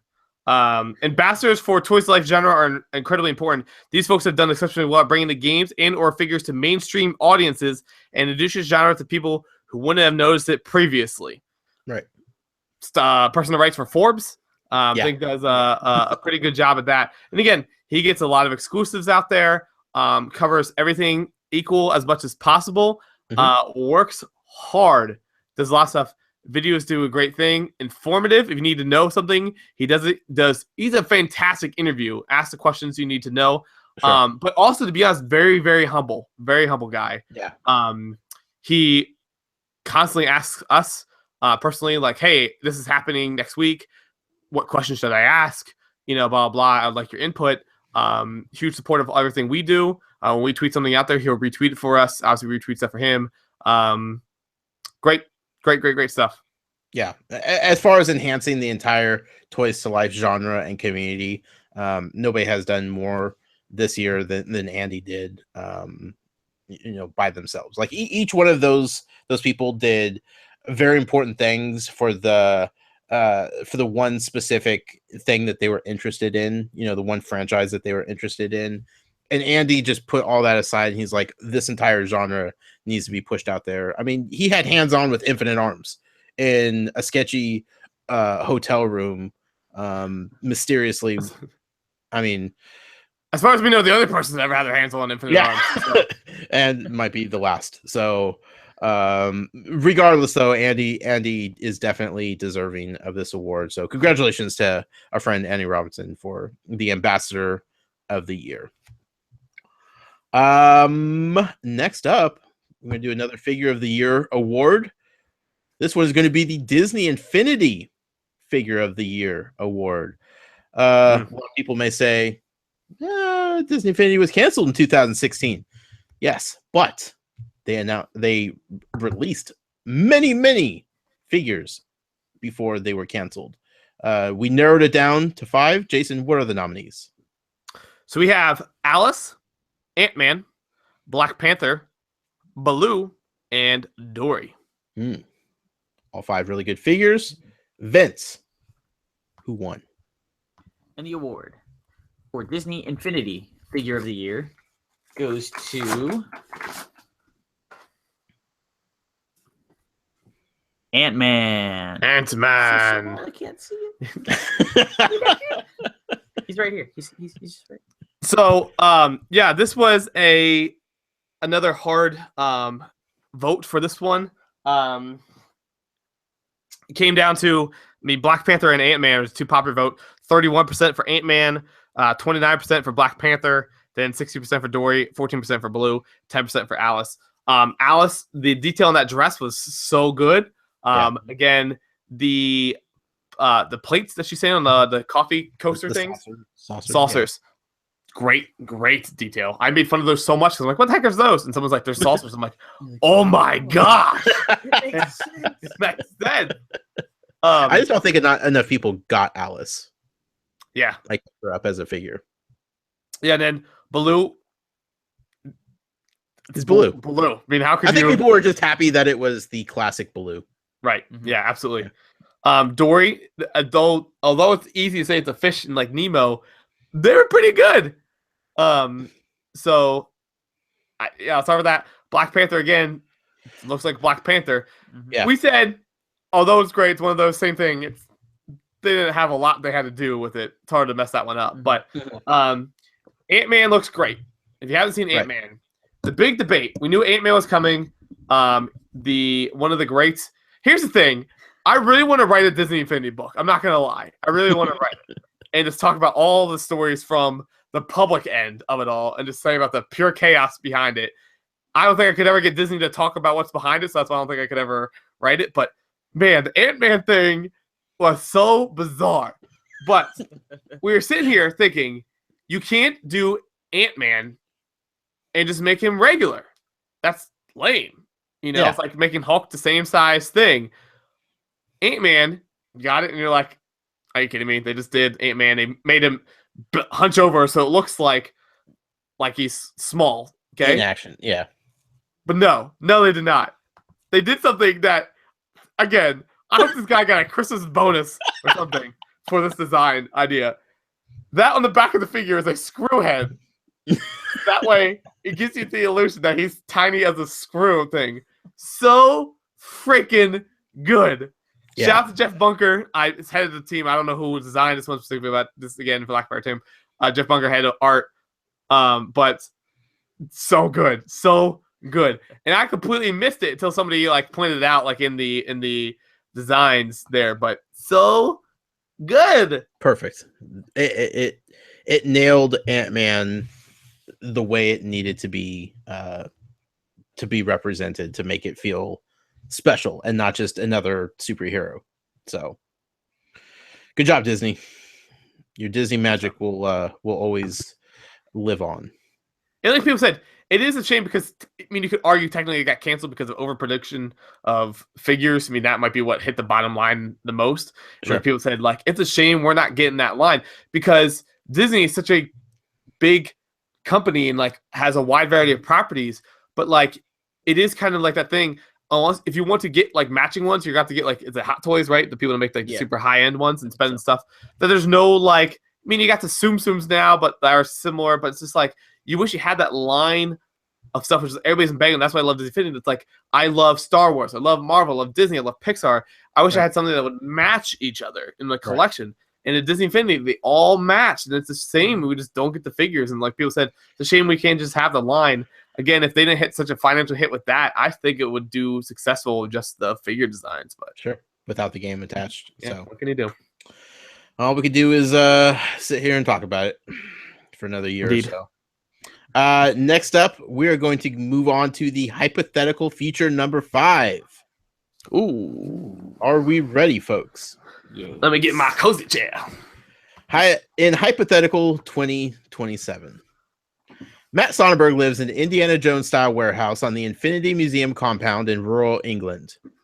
Due to advances in 3D printing, you don't go to a store or mail someone a physical figure as a present. You pay, and the figure is produced in the recipient's home. This creates a storage problem if you have fans sending you gifts for 365 birthdays annually. Jason conducted an international manhunt to recover his possibly illicit plane, which is now based in a hangar on the Holian estate. When anyone can print any figure, collectability comes from taking your 3D printed figure to an event like D23, where you could have an event exclusive outfront printed onto your existing figure and added to the NFC rights chip. Unfortunately, requirements for visas are much more prevalent following Brexit, and Jason determined that the best legal status for collecting these exclusives was a loophole for U.S. citizens with private aircraft living in a post-Brexit England. Jason secured a job with PlayFusion because their HR department deemed owning a possible drug plane was almost like owning a tank. It quickly became clear that the company needed to bring on someone to keep the already unfocused design team in line. After Jason's first design meeting with the team resulted in them adding all of central Pennsylvania, including licensing deals with Penn State, Hershey's, and Wawa's. Josh had previously moved to England to corner the market on edible candy variant of Pinata, one of the final remaining rare collectibles because they have yet to invent 3D printing that tastes like something people would want to eat. However, a major international legal battle between the post-Brexit UK government and Matt Sonnenberg's legal team over the use of non-British copies of the Harry Potter series derailed both the Tales from Godric's Hollow podcast and Josh's bid for the presidency of the Harry Potter fan club. This left him free to assume the role of chief operating officer at PlayFusion, where he oversaw a 78% reduction in ideas written on random post-it notes that were implemented by Jason and the team without oversight or prioritization. The remaining 22% are podcast proposals, all of which Josh approved because he can't say no to a podcast. But he assures shareholders that these could be like once a month things that probably won't go on for too long anyway. The drug plane tie-in to a tank, that was creative. Yeah. That was a creative switch over. That was good.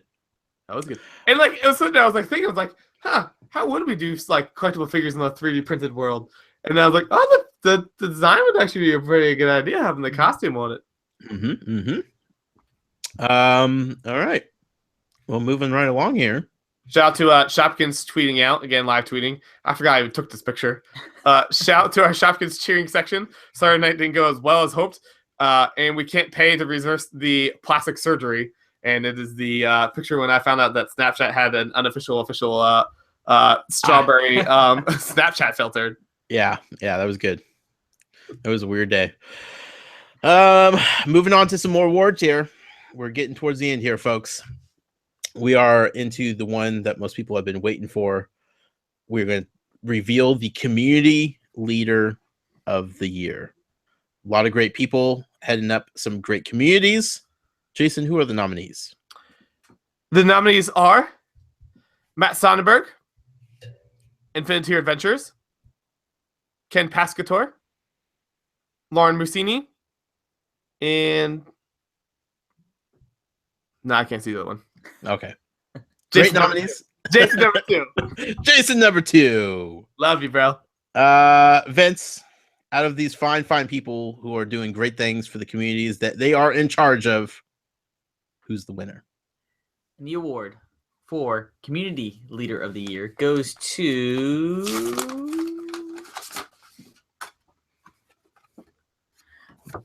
Matt Sonnenberg. Matt Sonnenberg defends his title. Well done. We're done. Hard to argue. That jinx. Yeah, again, they all do a great job. Ken's killing it with Facebook each time. Man, again, don't give Ken a lot of his due diligence that he deserves. Works heck hard on the Facebook group. Yeah. So if you ever check out on that, does stuff on the YouTube channel, things like that. Again, today even in the chat right now. Yeah, he's in the chat right now. Doesn't miss a chance. But like I didn't have to say a thing to him. I put the YouTube channel up real quick, put like one sentence in the description, hit live, refreshed it like a minute later. Ken already edited and added everything else in there.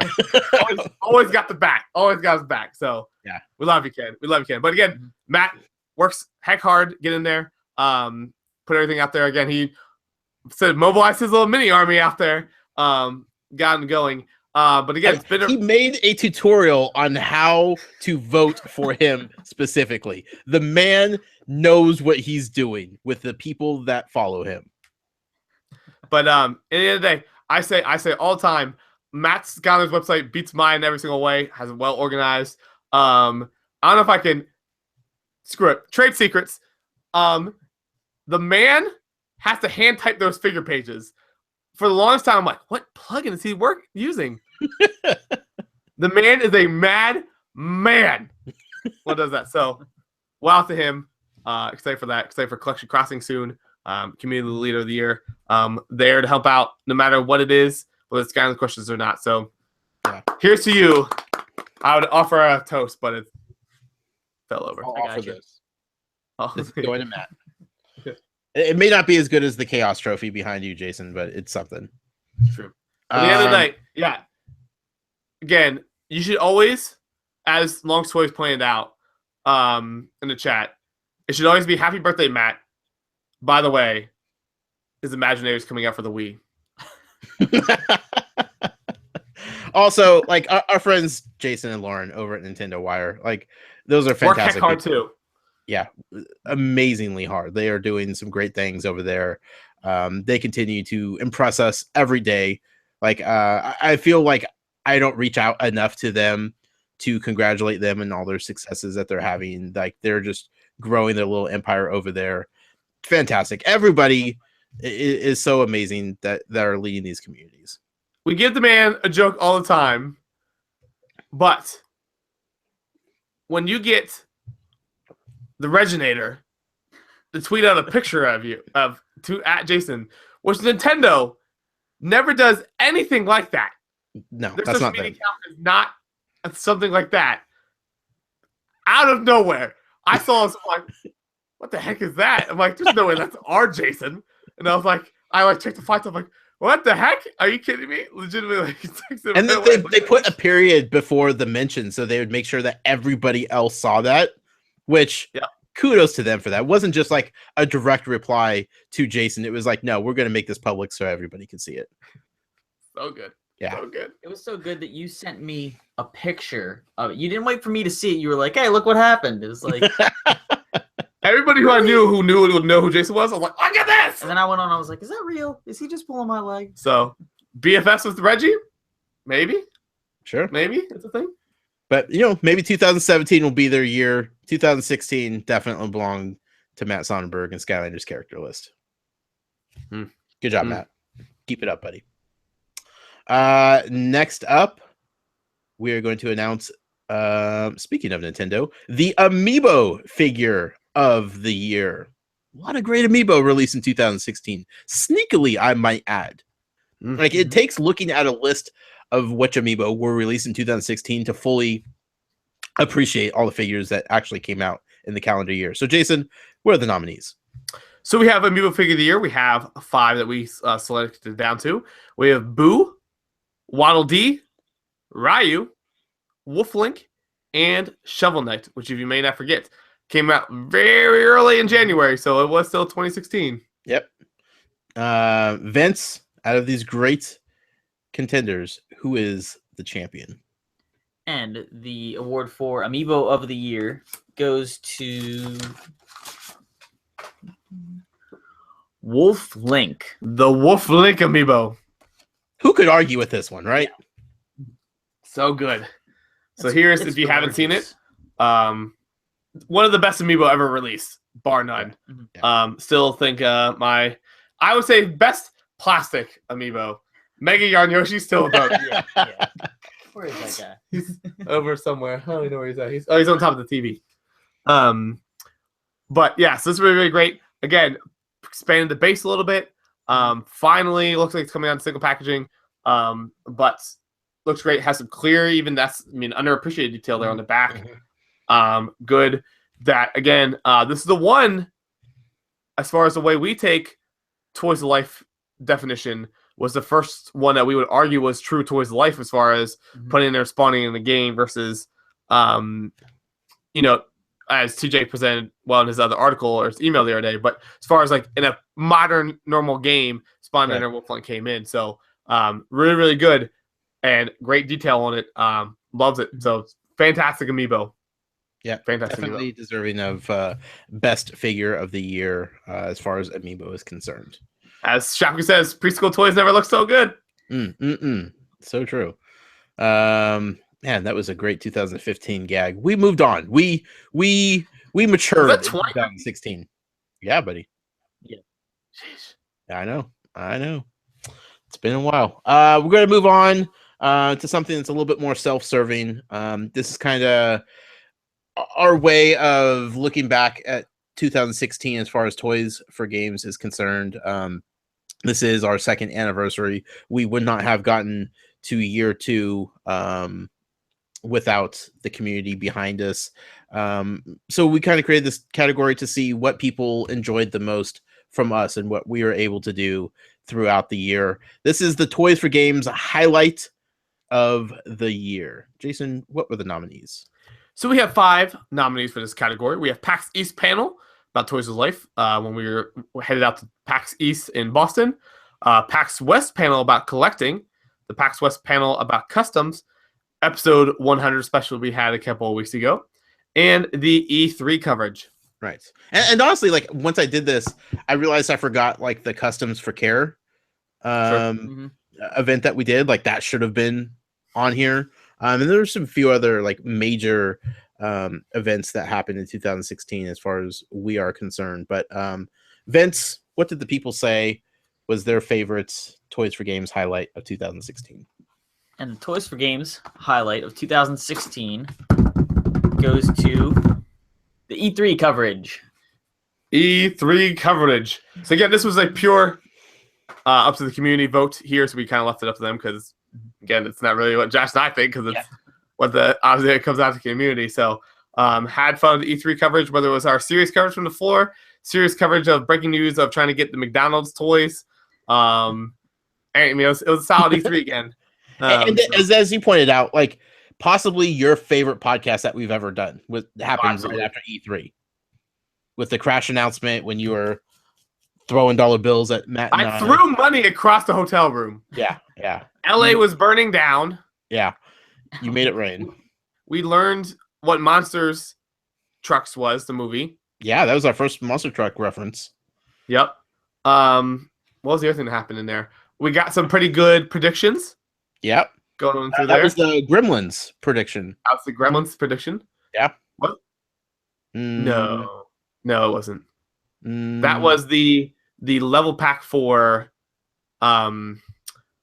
prediction for the Goonies. Oh, you're right. Okay. But yeah, so solid show, solid episode there. If you ever want to have some fun, that whole episode, we were so I know I was exhausted. Sure. Yeah. So it was good fun. Interviewed Skylanders, interviewed Lego Dimensions. It was solid. It was a solid year. We played Zelda. We were hands on with Zelda. I forgot about the you guys got physically removed from the show floor after licking the amiibo glass. Remember that? Yeah. It's true. You need to scare away security. So close. Yeah. So again, 2016 was an amazing year. This is our 2nd year anniversary because everybody out there helped us get to this point. So thank you to everybody in our community for an amazing 2016 overall. These highlights were just, only a part of the story that we told throughout the year. So thank you to everybody for that. Moving on, we are down to the last point. Last 3. We're down to the point where we are going to reveal the Toys to Life Superstar of the Year. Last year, we gave this prestigious award to Jean Vignacchi for his work with Disney Infinity. This year, it was a solid conversation about who the Superstar of the Year was as far as the Toys to Life genre is concerned. Vince, do you have that envelope? So again, for those who don't know, this is something that Josh and I talk about, so it's just not a public vote. So people don't know nominees. So again, yeah, no nominees. There was no vote. This was just our decision. And the Superstar of the Year award goes to Arthur Parsons from Lego Dimensions. From Lego Dimensions. 17 years with Traveler's Tales. That's incredible. That's amazing. 17 years. Most companies don't even last that long in the video game industry. That's an amazing thing. Jason, what do you have to say about Arthur Parsons? So we always appreciate people who are passionate. Yeah. Again, JV last year, no argument. The dude, passionate is all get out. But when you intentionally leak things, or even in his Reddit AMA, it's like, I can't talk about that. 5 minutes later, oh, screw it. Yeah, blah, blah, blah. The probably confirming that, which is like, it was in 2017 technically, but that Power Rangers might be coming to Lego, which is like randomly thrown a hashtag. Okay, Arthur.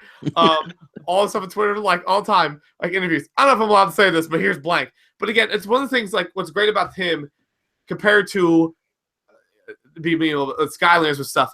I never feel like I get a PR answer from Arthur Parsons. Never. Nope. The dude tells you honestly as it is. If he doesn't know the answer, he told us, I have no idea. You probably know more than me. Yeah. You know, I said about this. And again, I never feel like he's lying or giving a PR answer. He speaks to the fans because he's as passionate about what he's making as the fans are that are collecting and playing the games that he's a part of. Yeah. So again, the most joy person I met at E3 this year. And again, what's great about him is, and again, Josh and I, there's people out there who have no idea what we are. Obviously, even in the toys life industry, no idea who any of us are. Which is crazy, but yeah. Yeah. Some of them might know who I am and refuse to act like they know who I am. Probably banned on a bunch of different things. But it was like, when you went, we had a great time with the Lego Dimensions PR department. They're like, oh yeah, we definitely want to get you on board. Like, said like that. And we're like, all right, if you got a second, we'd love to talk to somebody.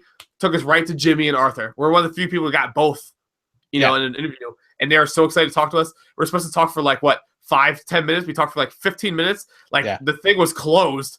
And we're still talking for like 10 minutes. Like, PR's like nervousing. And Jimmy and Arthur's like, I don't care. Let's just keep talking. Yeah. The best. Arthur's a great guy. Even if you don't like Lego Dimensions, follow him on Twitter. Great Twitter follower. Absolutely.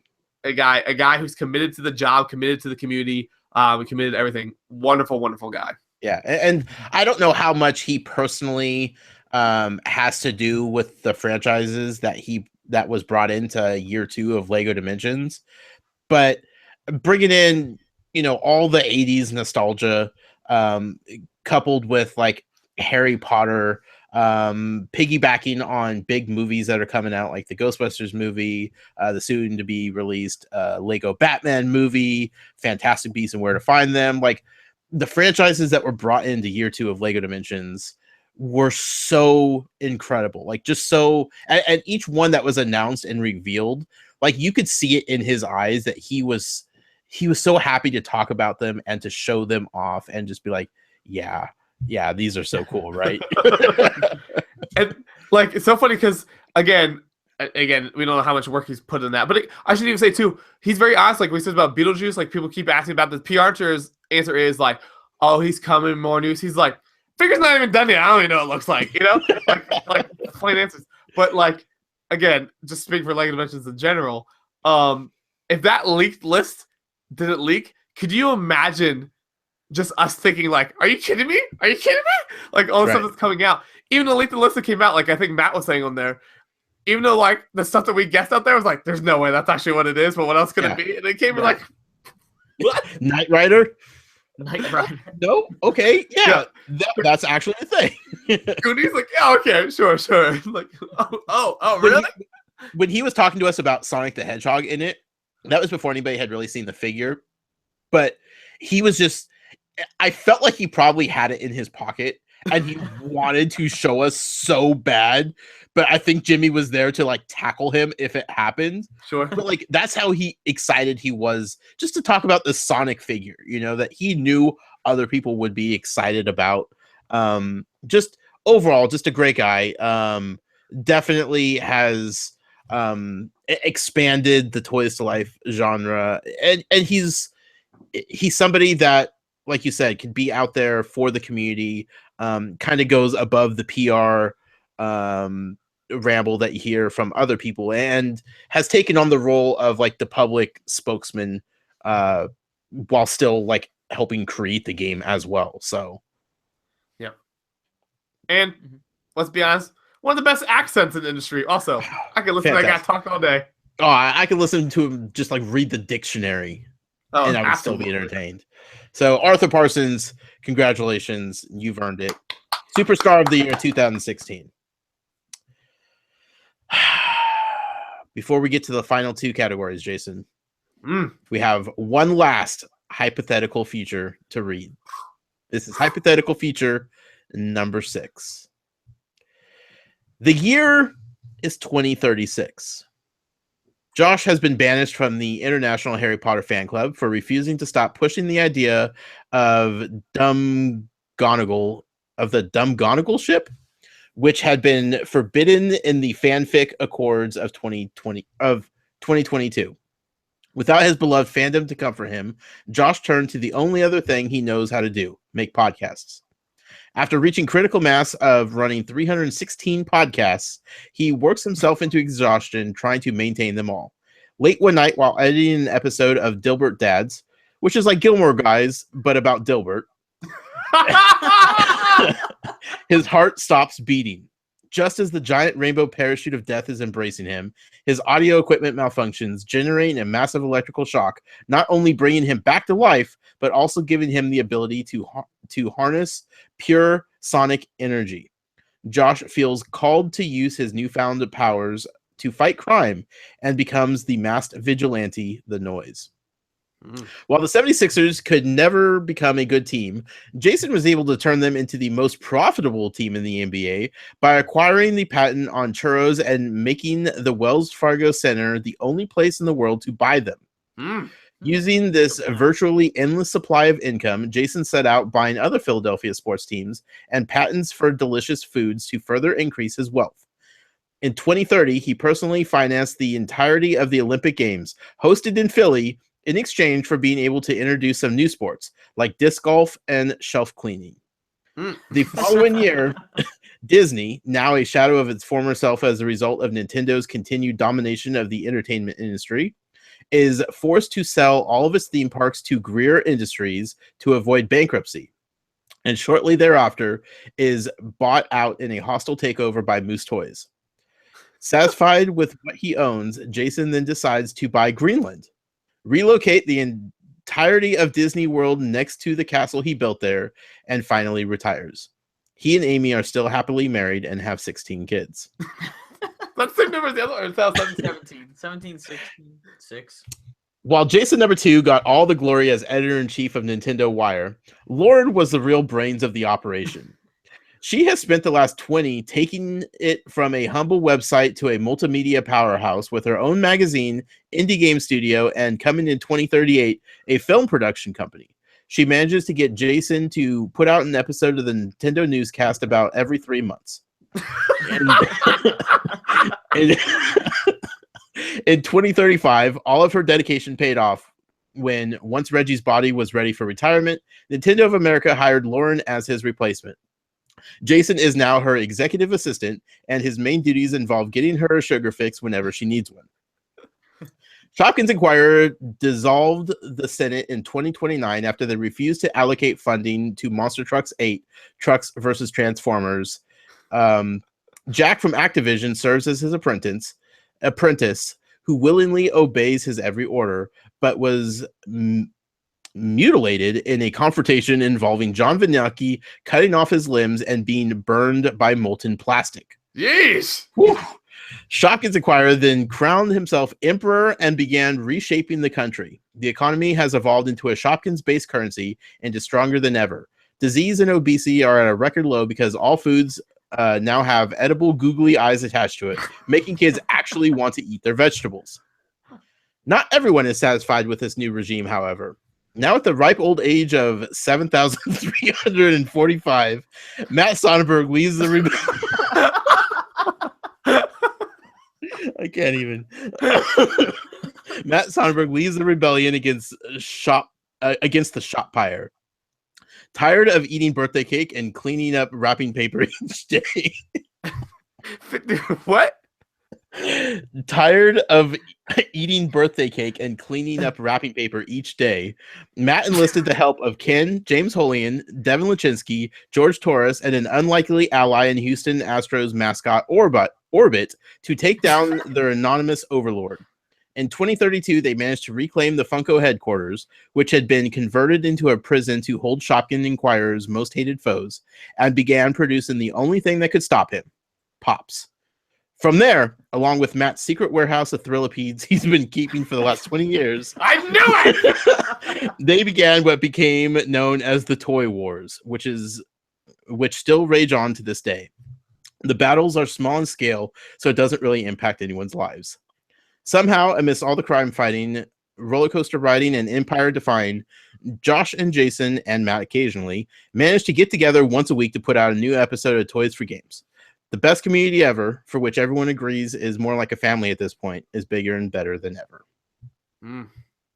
That's a good one. Really I freaking knew Matt was behind the Thrillipede disappearance. oh yeah, everybody knew. You're a little behind.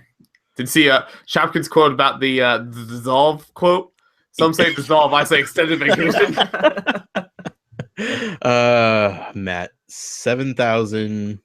What was it? 7,345 years old. Now, hold on a second here. Congratulations, Matt. Does the math add up on that? That's 7,345 Yeah. divided by 365. 20.12 years. And let's see, the year this was 2036, so 20 years.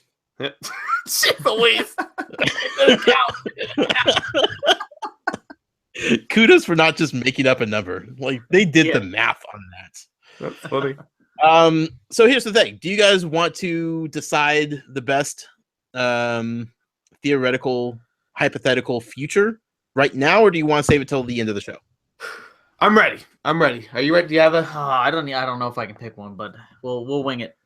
Okay. So we are going to announce the winner of the hypothetical future contest. I believe the prize for winning this was 5 figures of the person's choice. Yeah. Courtesy of Jason. So I'm going to let you guys pick. I had to read them all. I've been sitting on them for weeks at this point. I don't know if I could pick a favorite because they're all pretty good. So they're all pretty good. They're all really good. I mean, the second last one was the drug plane. That was absolutely hilarious. That's pretty good. The Shopkins banning Scott's banning the calendars. Yeah, that was wonderful. That was fair. The last one was pretty good. The last one was very detailed. I know. That's why I kind of appreciate it. Yeah. For the correct math with it. Pulled in a lot of references. Yeah. So I think I'm going number 6. Yeah. Number 6, huh? Yeah. The winner. 9. I'm kidding. I will say. Yeah. I appreciate everyone's thing. And when we do Toys for Games, we do it big. Everybody else wins as well. They get 2 figures of their choice. Let me know which ones you want. Look at that. Look Wow, at look that. at that.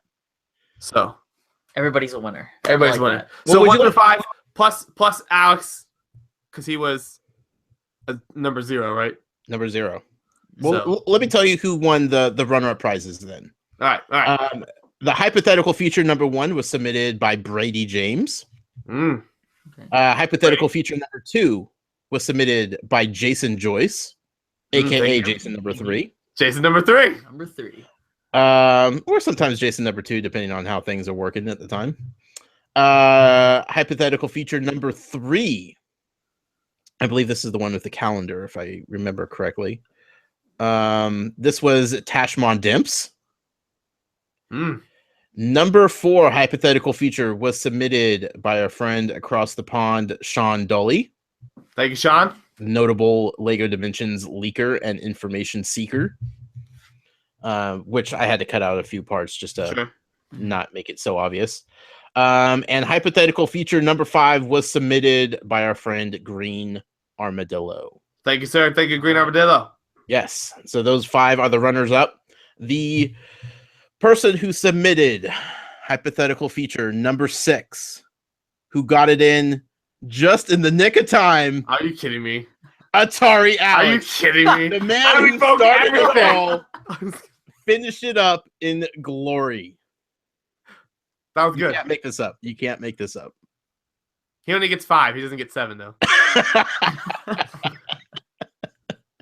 So thank you to everybody that participated in that. That was a lot of fun. I hope it added to the show a little breaks in between the awards. So Alex, thank you for submitting this several weeks ago and finishing up strong, even though you barely got it in. Ken, he's going to do a speech, but in about 20 minutes. So, which we have about 15 minutes left in the show, so that makes sense. Let's go to the final 2 awards, shall we? Let's do it. We are going to go to the Toys to Life Game of the Year. Switching it up this time. right. Switching it up. Not the final category this year. Very interesting. Jason, what are the nominees? So we have 5 categories this year for Toys to Life Game of the Year. We have Lego Dimensions, Skylanders Imaginators, Disney Infinity 3.0, so carrying over from last year, and Kirby Planet Robobots, and Beasts of Balance. All 5 strong contenders for Game of the Year. Vince? Hold on a second. Yeah. No, because I forgot about this stream. Shamsi says his speech will be in that random room where that girl walked in that one time. It was like 20-minute delay. That was the best. What were they doing? Were they doing a review or something? Or just a podcast or something? I think, And they just they're had to doing an stop. They're opening the box he sent. Oh, that's right. And they just had to like sit there and put the phone kind of down. Like It's like, whoever wait. that random lady was. Shout out to her for being completely oblivious to Alex's little bubble that he lives in. The best. The best. So good. So let's go back to the Toys to Life Game of the Year. Vince, open that envelope, please. The award for Toys to Life Game of the Year goes to Skylanders Imaginators. Skylanders Imaginators. I think it was pretty clear. They got a good vote there, 58%. Lego Dimensions 22, Disney Infinity 10, Kirby Planet Robot 7, Beast of Balance 3. Lego Dimensions Year 2. Great. Love all the additions in there. I mean, they benefited again. They have to buy another starter pack there. Introduce a new story pack. So again, we talked about, can they continue just on fun packs? What were they going to do? So they did a great job with adding in season 2 content there about story pack and everything like that. Had some issues along the way, so getting through there, trying to figure out. I mean, we did knock some points off there as far as the complete lack of communication as far as the download manager goes. Right. Still confusing people today with that. But Skylanders Flip tags not working all the time.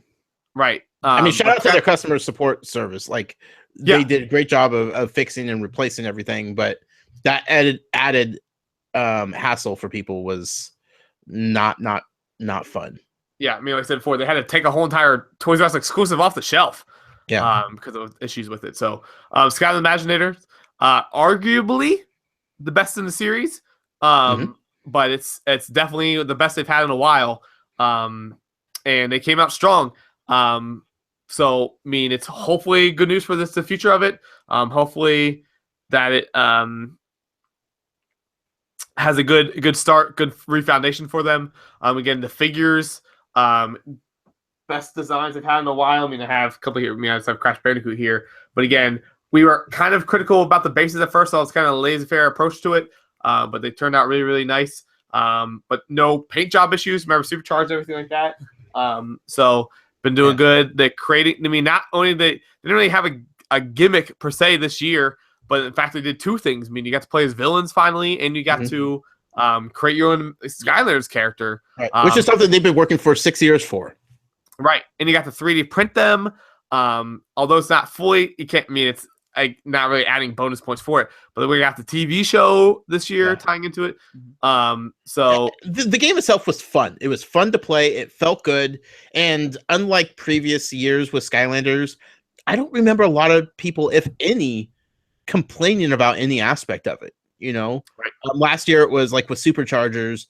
Like the whole big thing was like the races and everything, but you could never find anybody online to race against if you could even connect online. Like that whole big thing was just, non-existent, unfortunately. But Imagineers just kind of kept it basic, and it's like, hey, we're just going to put out a fun Skylanders game that works, and it did.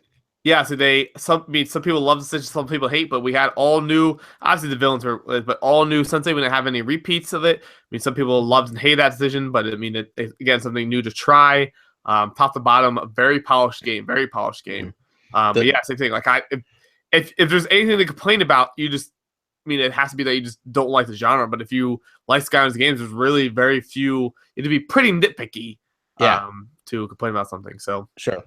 It was just good top to bottom. Again, Lego Dimensions, just with the problems that they had with the toys, with like the whole download system and how to actually bring in new content, save files being deleted with the new content, the numerous patches that had to happen in order to kind of make it work. Some people still have problems with it. All that aside, all of the new franchises that they brought in, all of the new characters, the new ideas that they implemented with the story packs and everything, fantastic. And it has me so excited for Lego Dimensions 2, like the next full game that they're going to develop, because, this was, a placeholder year for them to put out a new game, and it had its issues, but it still had a lot of fun playing them. But Skylanders put out a full polished game top to bottom that worked as advertised, and it was kind of an easy decision when it came down to it. Yeah, I mean, shout out again, like mentions. I will argue, although it's a minor detail, the best decision they made was making every pack, every figure have something exclusive to that figure, because we were getting some repeats from other Lego packs that are available, just in normal Lego sets. But you get something extra added to it. I mean, there's some controversy as far as story pack pricing. Some people are saying it's only so expensive because it includes the bricks. But again, it's like I mentioned, it's part of it. But it's enjoyable. Really a great time. Excited to see what season 3 does. I'm hoping it's a Disney Infinity issue where they push season 2 out there, but they're in the back ready to pump out season 3 all along. So we'll see. Time to finish strong. Absolutely. That leads us to our final category of the night. The most disputed, the hardest to decide category that we had by far. Not even close. Like last year, we had a hard time with the game of the year, right? It came down to Disney Infinity and Lego Dimensions, and we went back and forth for what felt like forever trying to decide. And it could have went either way between those two. This category, while we resolved it maybe a little bit quicker, I feel it was between 3, definitely, that either one of these three could have easily walked away with the trophy. So, man, picking it was so difficult. But this category is the Toys to Life figures of the year. Yeah, so we have Disney Infinity, Skylanders Imaginators, Lego Dimensions, Amiibo, and Beast of Balance. That's right. Vince, are you ready to open the final envelope of the night? I am ready. Are you We're all guys ready. ready? I'm ready. We're all ready. Hold on to your butts. So the award for Toys to Life figures of the year goes to Get your pitchforks ready. Disney Infinity. Disney Infinity. When it came down to it, it was pretty much a three-way tie between Disney Infinity, Skylanders Imaginators, and Amiibo. Yep. We went round and round. Round and round. We sat there. We each had our initial guess. We were like, this. And then, you were like, I could cross off this one. I was like, but then remember they released this. Oh, shoot, I forgot about that. Yeah. Like, but I'm ready to cross off this. And you'd be like, but what about them? I'm like, gosh darn it. To go down the list there. Said Lego Dimensions, again, they've been great adding stuff in. It's hard. It's hard for them to compete in this category. Has nothing to do with the Lego minifigures they've been working for however many years. And they're not going to change it, and that's fine. Yeah. They're kind of stuck. But two knocks against the Lego Dimensions figures this year. Yeah. One, the ring that Sonic the Hedgehog is holding. Sure. Two, the lack of a briefcase with Newt Scamander. Oh, absolutely. They should have lost for that. Yeah. But yeah, so we went through Amiibo. We're like, okay, they did great. We're sitting there like, well, what did they do? But then we Boo Glow in the Dark, the Wolf Link Amiibo, the Splatoon Squid Sisters having the glowing pieces on that. The Zelda line looked great. The new line just came out. Shovel Knight, for being a third-party thing, was great. So those, that was hard on that, because initially, like I told you, I was like, yeah, but they just had the Animal Crossing, because I'm like, oh shoot, no, there was a bunch of other stuff. Ryu looked great. Roy looked good, amazing. And then going Kirby to line. the Kirby line was great. Going to Skylanders, But it also had Waluigi, which was like, ugh. Skylanders, best figures of the series. They went back to making them big. Yeah. Again, we all criticized that base choice. Didn't think of that, but we think it worked out for them. No paint issues at all. No. They look lively. They look animated. You can tell. It's not 2016, but look at that thing. Look at that thing. Great detail on all of them. Great job on that. And then Disney Infinity ended out on top. They were the best figures designed of the series by far. They continue to push them off. The thing, like we said there, like at the end of the day, Disney Infinity is gonna be the one you would show off to people.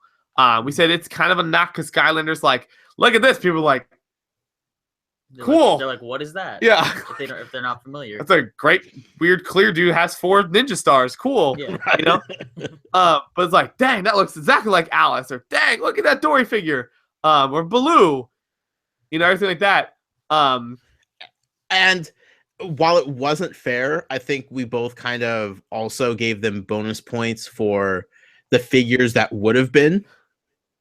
Sure. Spider-Gwen, Doctor Strange, the Rogue One figures. Like, we were just imagining like the Peter Pan. Like, there were so many good figures on their way that we just won't see, unfortunately. Yeah, sorry, I was correcting the chat. Sure. But yeah, like I said, and I was saying, because we had the argument, because we said, can we count those? Because there's some that were done. Yeah. Like Peter Pan specifically. Yeah. Spider-Gwen was done-ish, Doctor Strange was done-ish. And like I said, and the premium figures. Yeah, right. And if Spider-Gwen would have came out, done. Yeah. But so it's like all those things, like It was hard. So what can we talk about what we ended up doing? Yeah. Sit there and But like once we got to the point where we're just like, yeah, Disney Infinity just like killed it with figures, and they would say, yeah, but Amiibo did too, and yeah, but Skylanders easily best figures they've put out ever. Right. Like they are so flawless in everything. Like we just kept going around this giant circle. yeah. So we sat there and I was like, I told Josh, I'm like, let's split it 1/3, 1/3, 1/3, and give it all 3 because like I'm stuck. I don't think we're ever gonna go in there. And then I sat there and I'm thinking like, how can we break this? And I'm like, we'll have to get somebody impartial who knows them all, and had to pull him in. Literally texted Ken at the last second. Was like, Ken, are you like Josh? Like, are you available? He's like, yeah, I'll be on in 5. Put him in there, give him no context whatsoever. Walked in Tuesday night. We're like, told him like. He's like, we've seen the results. He's like, yeah, I'll pull him up right now. No. We're like, we have to be as impartial as possible. Yeah. And looked at it all. And he sat there and talked and said same thing. Like he just feels like Disney Infinity would be the one that he'd want to show off the most. And again, Ken was. I mean, he's unbiased. Everybody has bias, but he says he loves the Skylanders games, but he loves all the games. He's just as much as we are. Yeah. But it's like one of those we need a tiebreaker, and he was like, as much as I love Skylanders, think it's the best one. Think Disney just killed it, and so we're like, all right, that's that then. Man, it was tough. So tough. That's the award show. That's the award show. That's it. Second annual Toys for Games Awards are over. They are done. We have given away all the awards. We have made some nights. We have made some folks cry. Sorry, Shopkins Inquirer. Other than that, though, it's been a fun night. It really has. And more importantly than that, it's been a fun 2 years. It honestly, truly has. It's incredible to think that sitting here 2 years ago to the day, we were starting a little podcast just to talk about Amiibo and the hype revolving around them. We've grown so much. The community has grown so much. It's been an incredible journey.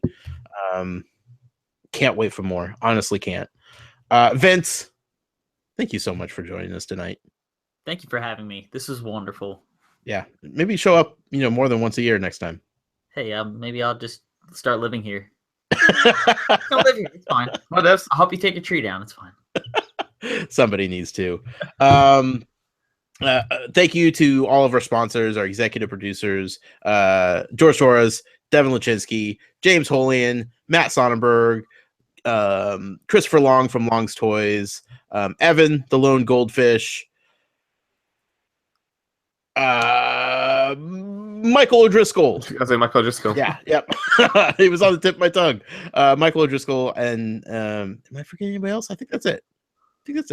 But more importantly than that, thank you to everybody in our community, all the listeners, everybody that follows us on Twitter and Facebook and Instagram, listens to our shows, anybody that's a part of this family that we have here. Thank you so much.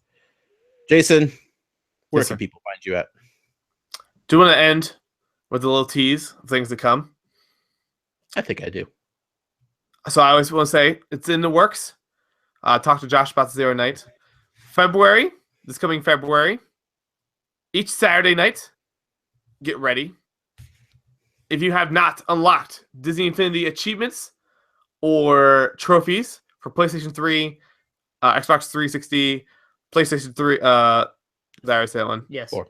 And PlayStation 4 and Xbox One. Get ready. Working on something here. I'm going to work with some other Disney Infinity fan sites, community, stuff like that. We're going to have each Saturday night, play night, each console each night, or one console each night, all 3 games, a new game each hour. Get ready to knock out those online achievements that you might be missing before the servers go offline in March. So if you're still missing those achievements, get ready to go. I'll try to get the details out here as soon as I can. I will be working on that pretty much this weekend. But it's going to be an exciting time. Excited for that. So look forward to that. If it's something that you are looking forward to. So get ready to handle all those, get all those achievements ready to go. And then we'll have a good time. Yes. So Adam in the chat asked about Wii U. Yes, there'd be people wanting to play the Wii U version, but we're specifically doing this for the achievements and the trophies. Since Wii U doesn't have any sort of achievement system like that, it's not as necessary as the other consoles are, just for those final ones for people to do cleanup. So yeah. So yeah. Ken doesn't know this yet, but Ken, I'm going to need your help a lot for this. I reached out to some other fan sites as well. So little tease of that to come hopefully soon, but more details to come on that in the future. Yeah. And honestly, like, if we want to set up a Wii U night, we might do it like maybe not on a Saturday night, just for anybody out there that wants to play. But the main focus is going to be getting those final achievements and trophies. So, yep. Anyways, but yeah, if you want to follow me personally, head to twitter.com/JasonInquires, Instagram, Jason Inquires, also for YouTube and Facebook. You can always hit over there. Toys Life centric accounts of Brick Inquirer and Skylanders Inquirer. You could find me personally on Twitter at The Noise. Be sure to follow the show at Toys for Games. Website is, of course, toysforgames.com. If you'd like to email us, podcast at toysforgames.com. Facebook group is facebook.com/groups/toysforgames. And then our Patreon page where you could go over there and support us and what we're doing here. Patreon.com/toysforgames. Thank you all for an incredible show. I'm going to get these suckers sent out. These are going to be sitting on shelves across the world. And I'm so excited for that. Jason, thank you for an amazing 2 years. Yeah. It's been fun. Vince, thank you for making sure Jason has kept to this for 2 years. Oh, absolutely. Even on the outside, like, I feel like your presence is with us every time we record. So thank you to everybody out there watching that was in the chat room. If you're just listening to this after the fact, thank you for everything that you do for us. And until next time, happy hunting, collectors.